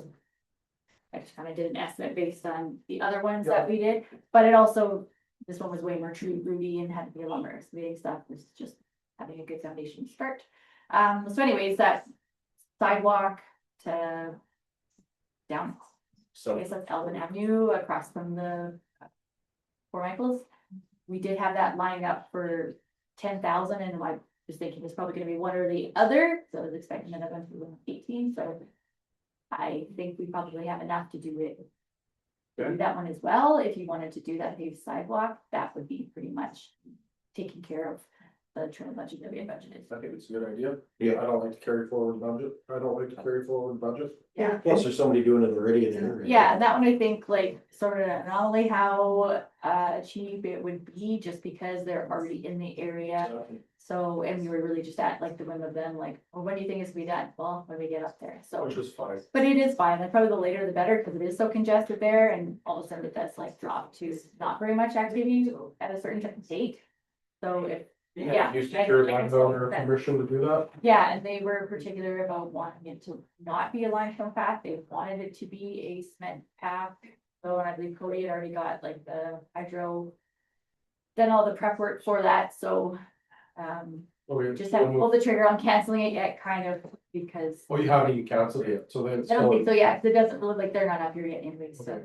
we, And then there was like discussion about staining those poles and stuff like that. Was that something that was in our budget or? like for the elk there. Yeah, Yeah, that's, that was like a different budget in the beautification area. That's a good question. I can follow up with Cody on that, because I think they not remove them. I thought they wanted to replace the. So don't think on replacing, we just want them to stay. Yeah, some do need Mm-hmm. replacement though, because some are pretty beat up. But I Okay. think, you know, it's gonna be a small amount of money that goes to put in that state, just to make it look. Yeah. I felt like we'd like discuss like. Yeah, painting we the did. sign, all that stuff. Yeah, so those ones, yeah, we did with the trail project, we did sort of have those, other, embellishments, we'll say, for the trail, but those probably won't be able to get done if you did do the sidewalk, like I mean, we'll work within our budget to make what we can, probably the lights. We did talk about like having those LED lights that can change color or whatever based on the season, kind of thing. I think So is that all, that. that's all been budgeted for and approved? Yeah, you got that in that plan, yep. So I guess, Kind of just working my thought is, on it, let's operate with a sense of urgency on this because it's gonna be winter soon and like. yeah. We did have it, like, when we did budget for that, it was also budgeting for that 12,500 with the grant funding from the trails, right, which we didn't get, so we had to cut back.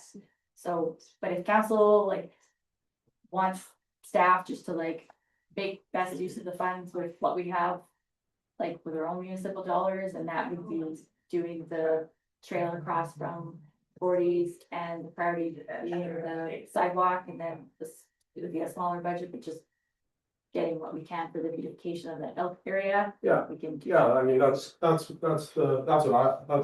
budgeted for. I just like.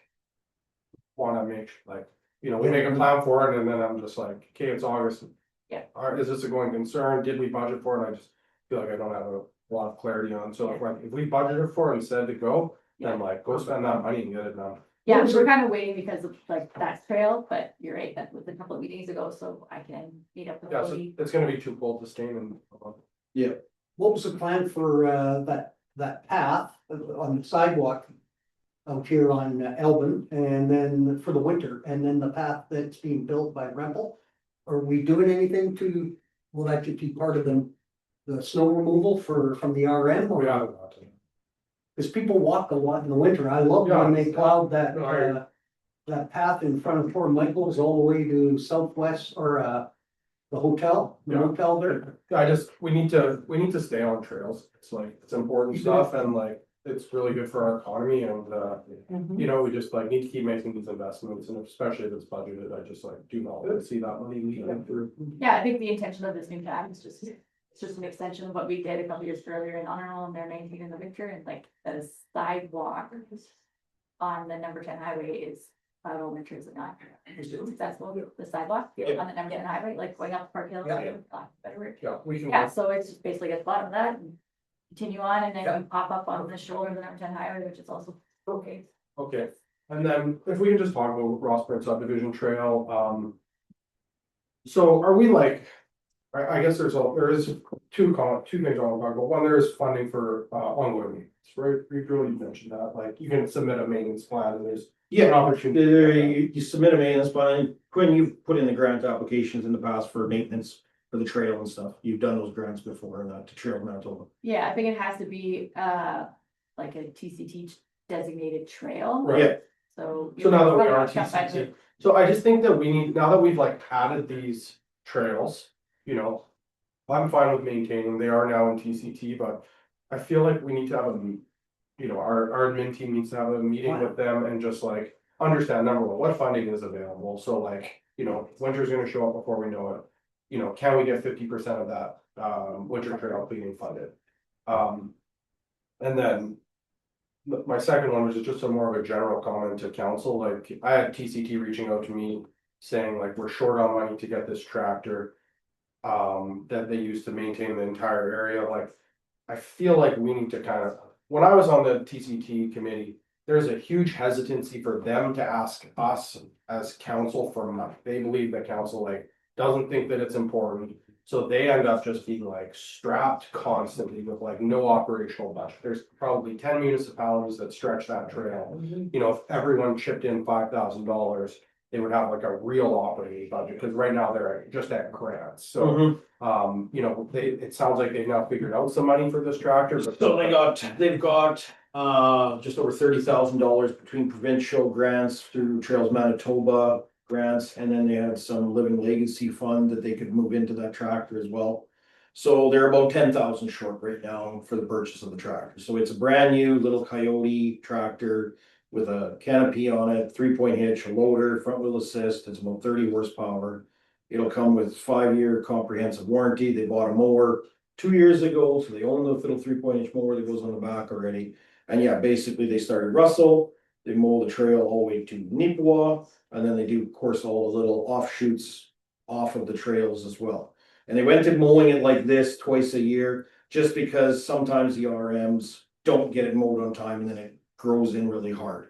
So this way they can go down it with a 5-foot mower and then it's nice and clean for people to do it. So they go down once in June and then they start in Neepawa, they go to Russell, and then they come back we're starting now. And they're coming back to Neepawa, and that's where it be.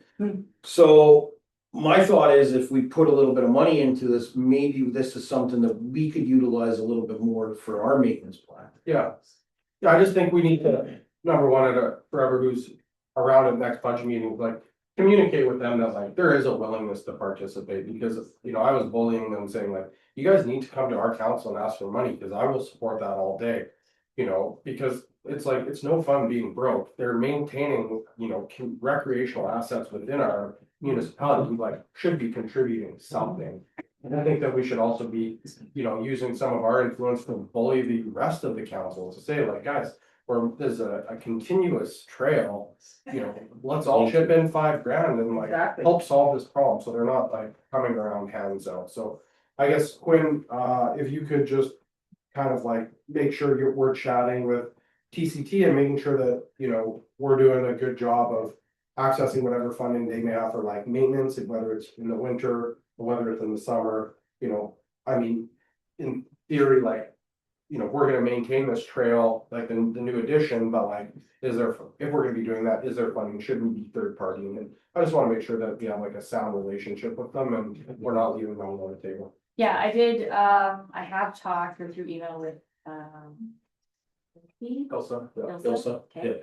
And yeah, I did send her some maintenance budget stuff so that they can apply or whatever for the park trails there. It is like, I'll admit, it is like kind of a bit ambiguous of like who does what or whatever there, and like, honestly, we did these trail projects and that didn't even cross my mind to like reach out to Raspberry Subdivision Trail Association, like signing to be like such a very uniform sign, but like, I think it definitely makes sense. There is It's almost like drive down, I know, but like we kind of did our own sign, like with our logo and stuff, it's like, No, I we want it to installed be their sign. Oh, okay, yeah, so some of it. just, I think, Yeah, we need to communication. make with sure them, I that think that it relationship happens is sound great. That's and that been we're nice too. accessing the funding where Yeah. appropriate.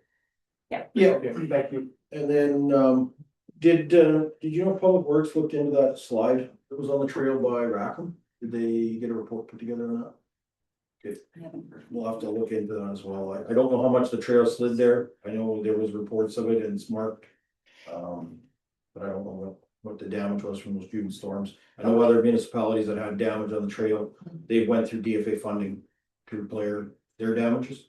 So Okay, they've put them in as DFA claims.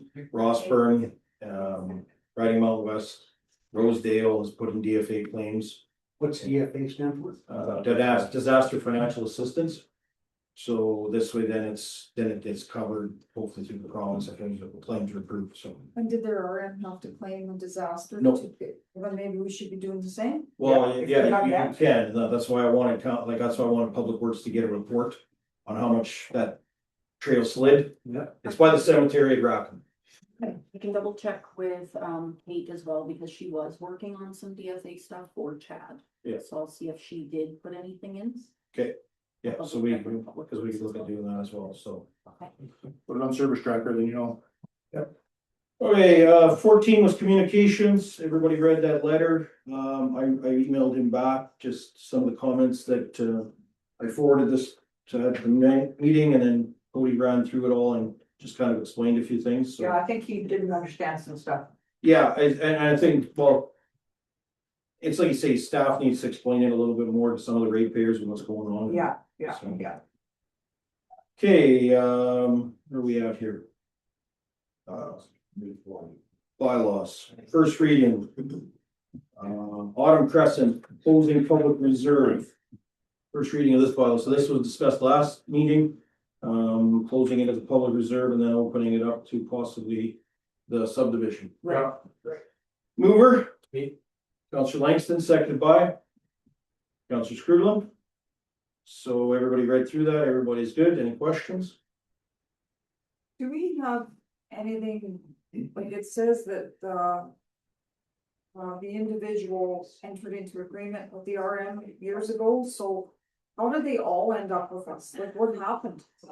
How did all the lots get? We were supposed to only have 17, he had Yeah. 16, all of a sudden we've got. They 30. did some trading for some other property, as far as I've been informed. Probably a better question for Chad, because he's. That's, you did tell us, you're right. Yeah. It was So that's some, how they ended up with their units. Okay, so it's not that he can come back and say, hey, those are mine, like something has taken place in the past that, okay, that we lawfully have. Yes. Okay. And that map, the yellow, are those? Those are the, I believe those are the private owned lots. Part of what they maintained. Yeah. Yeah. And are they, do they fall in under that, cause right now, we have to move it from. What's public reserve. Public reserve, yeah, so are those, that's everything in there is all. And These are ours? they can't develop any of those lots because there's no way to get to them. Right after, I think So- public reserve to the taxes are cheaper. So there's. Yeah. He's having a lot there that we don't have a road going to. Okay. And pay taxes, so that's all. Okay, further discussion? Seeing none? This is. Chad put this together, like, is Yeah. there any other discussion we should know about?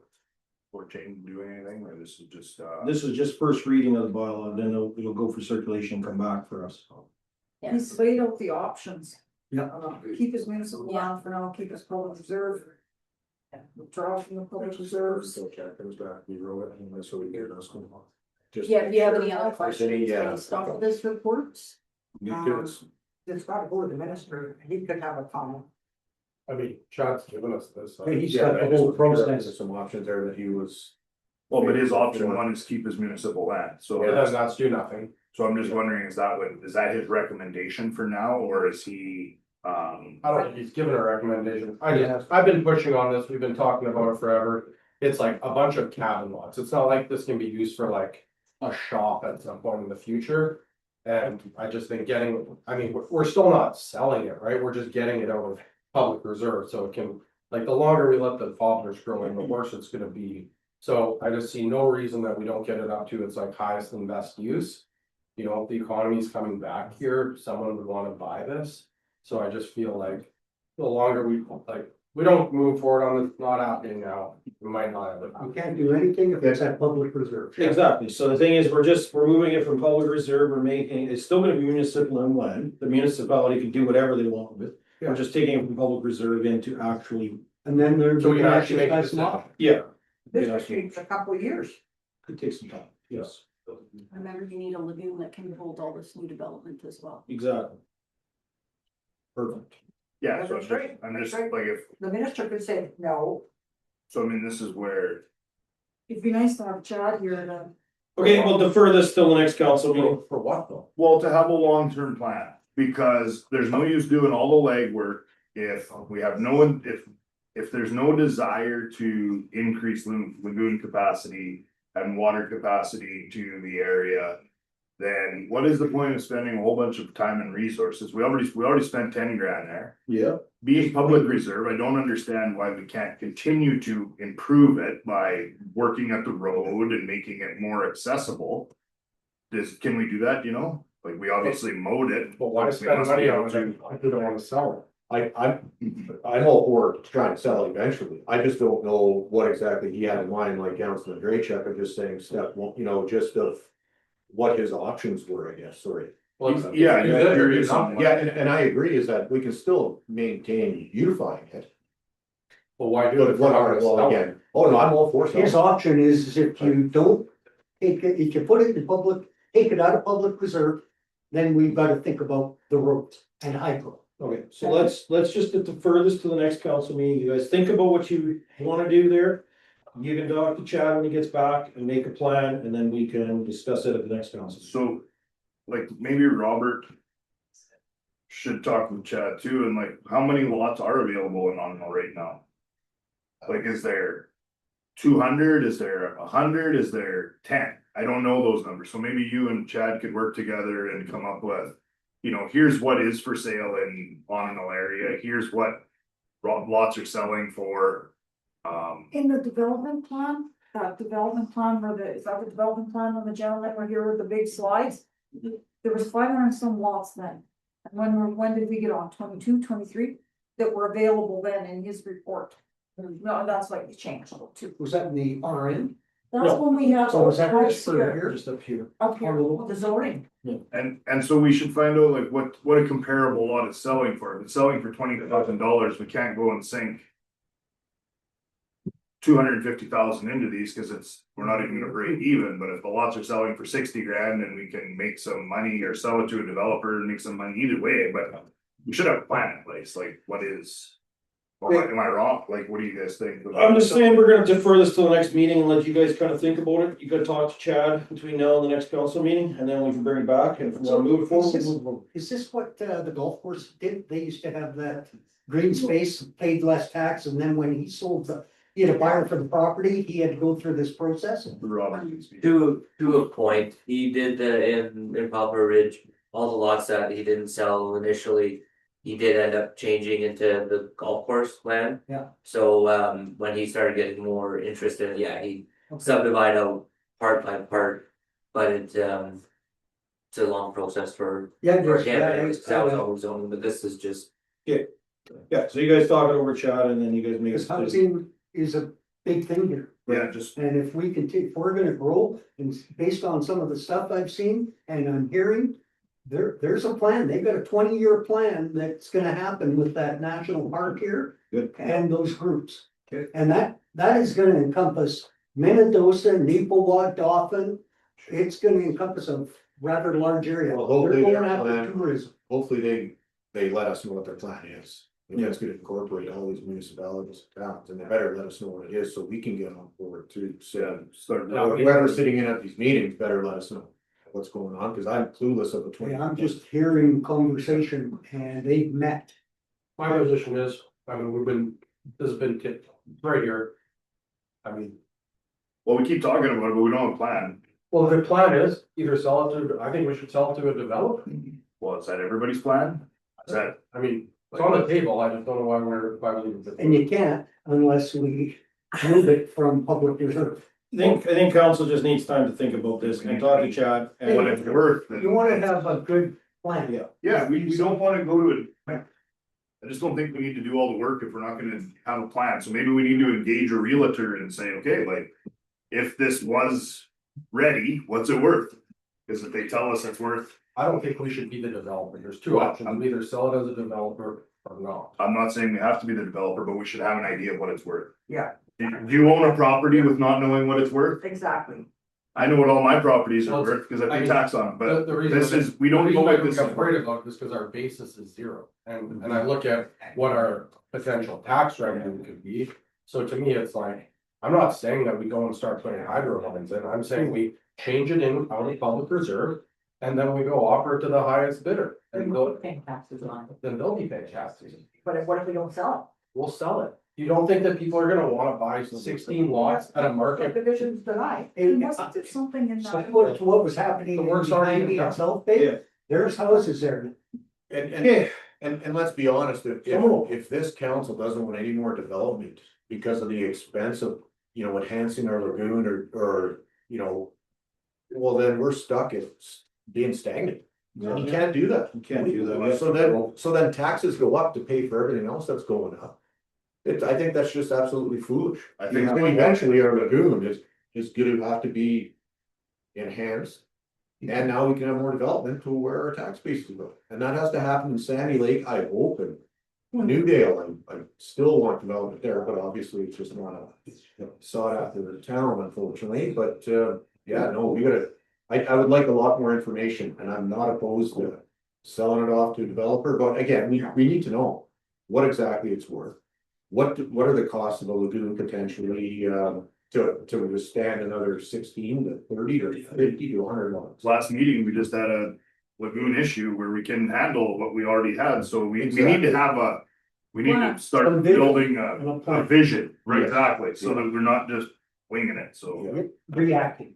Okay, we'll defer this to the next council meeting. 16.2, third reading of bylaw 178, development plan amendment of bylaw 138. Mover. Counselor Draychick, seconded by.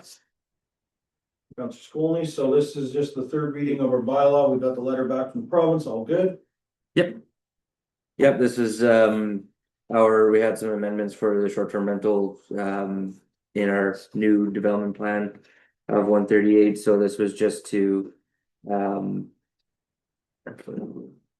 talk about locations of short-term rentals, and then also there were some changes to the livestock Yeah. information on there. So this is just third reading, since between second and third reading, the minister has to approve it, which they did. Perfect. So you can have chickens? In certain areas. Any questions, comments? Call the question, all those in favor? Carried. Unanimous. Third reading, by the way. That took, how long? Oh, What was the initial date? April 8th was second reading. No, but what was, like, how long did it take to do the whole process? Is that- Well, this was the development plan amendment that we had already approved from a while ago. This was 138 for third reading. So this was just a development of that. The next bylaw that's coming up is the one that's been taking quite a while. That's where we were waiting. We were waiting for that third reading for this third reading to Yes, get done first. okay, so 16.3, resolution for third reading of bylaw 177, the Harrison Park zoning bylaw. Mover, please. Counselor Langston, seconded by Counselor Skolny. Further discussion on this?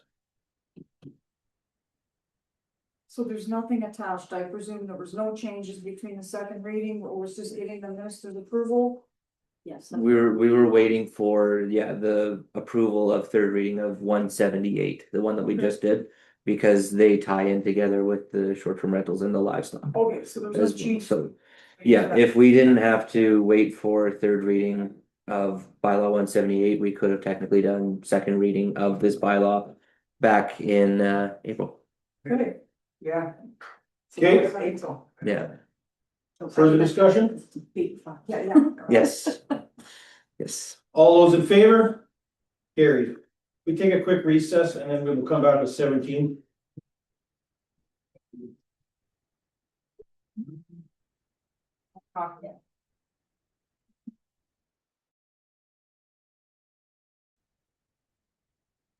Okay, we're back in a regular session. Can I get a mover to go in camera, please? Councillor Langston, seconded by Councillor Andrejchik. All those in favor? Carried. We are in camera.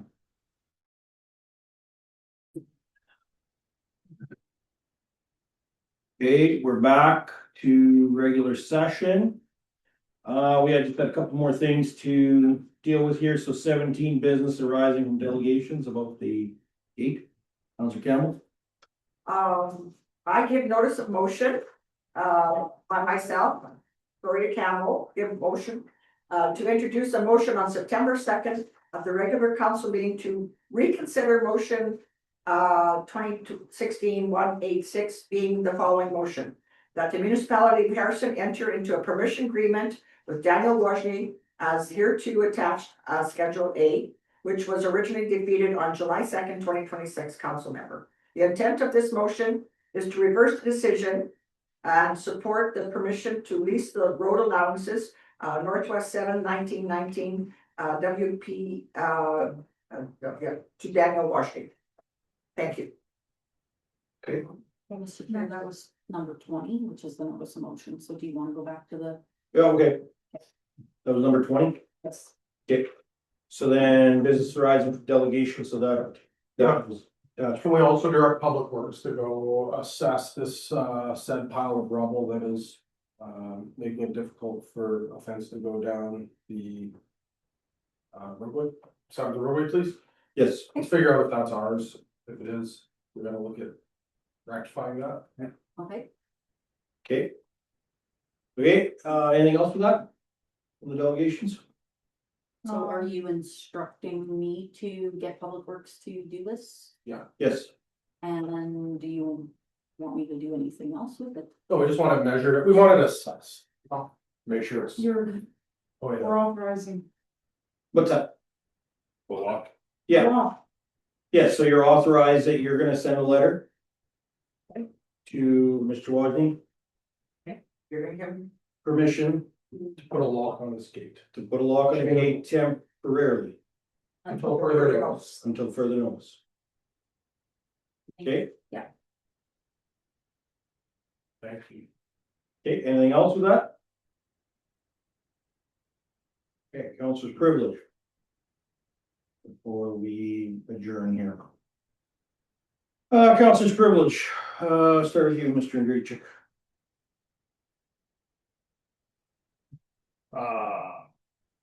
Ride for Life was held.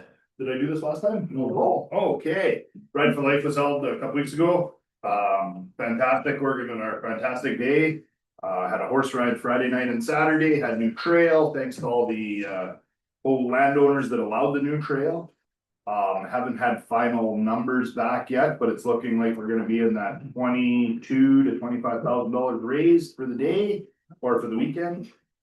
So that's fantastic. Yeah, it was a great weekend. It was well attended. It was, our attendance was average from what we're used to. So I believe there was around 700. So fantastic weekend. Okay, Councilor Campbell? I would like to wish good luck to all the farmers that are starting to harvest and may the sun shine on you. And I want to know what is happening with the cell tower that was supposed to be up last year. I've been getting lots of calls, comments. Where is that cell tower that was supposed to go up on Swishinsky's land? We gave them permission to build, but then the company just never started building. So we're not sure if they just wanted permission to tie up the land or eventually to sell, or they couldn't find anybody to put anything on it, because they just own the tower and then they lease the space on it. Could we send them a letter and find out what the status is? Because we have terrible, terrible, terrible cell service in this area. Yes, I agree. I don't know if there was any dates on the agreement or anything, I don't remember. I can double check that stuff. Can you reach out to that company? I think Robert has the information or whatever, so yeah, you could reach out to Okay. him. There's also the one in New York, Yeah, there's the one at Sandy Lake, the one at Newdale, there's two that we approved and neither one got built, so. And apparently our name is being thrown out there that it's the Harrison Park that is stopping the power from being We built. approved it all, and Well- I mean, there's nothing we can do, I mean. Okay. Aside from building our own tower. Okay, well, let's get on this. would. Well, I can give you a little information on that, I suppose, I had a conversation with a local. That worked for MTS for a lot of years, and they own the FleetNet tower south of Elphinstone. And he said when he retired, the equipment to put on the tower was about $350,000. Tower would service a 12-mile radius, which would encompass Sandy Lake, Kesey Reserve, and a big chunk of Yellowhead. So actually I had the conversation with Mr. Davies about putting it in the back of his mind that maybe someday we should look at cost sharing that 350,000 and getting cell phone service in the area. It wouldn't be one of the towers at Sandy Lake, but it would be, it would still catch Sandy Lake, so, if, yeah, somewhere down the road, maybe we could look at like, talking to the others and seeing if anybody would have any appetite to, Build one in the area. put some money, the tower's already there, it's a FleetNet tower owned by Bell Canada. So, Well, Okay, just no. well, I think we should look at the tower that we were supposed to put up. On the land that well, we it have. wasn't us, we gave him permission. It was the crew. Well, They're let's from find out Ontario. what they're doing. Okay, we'll find out.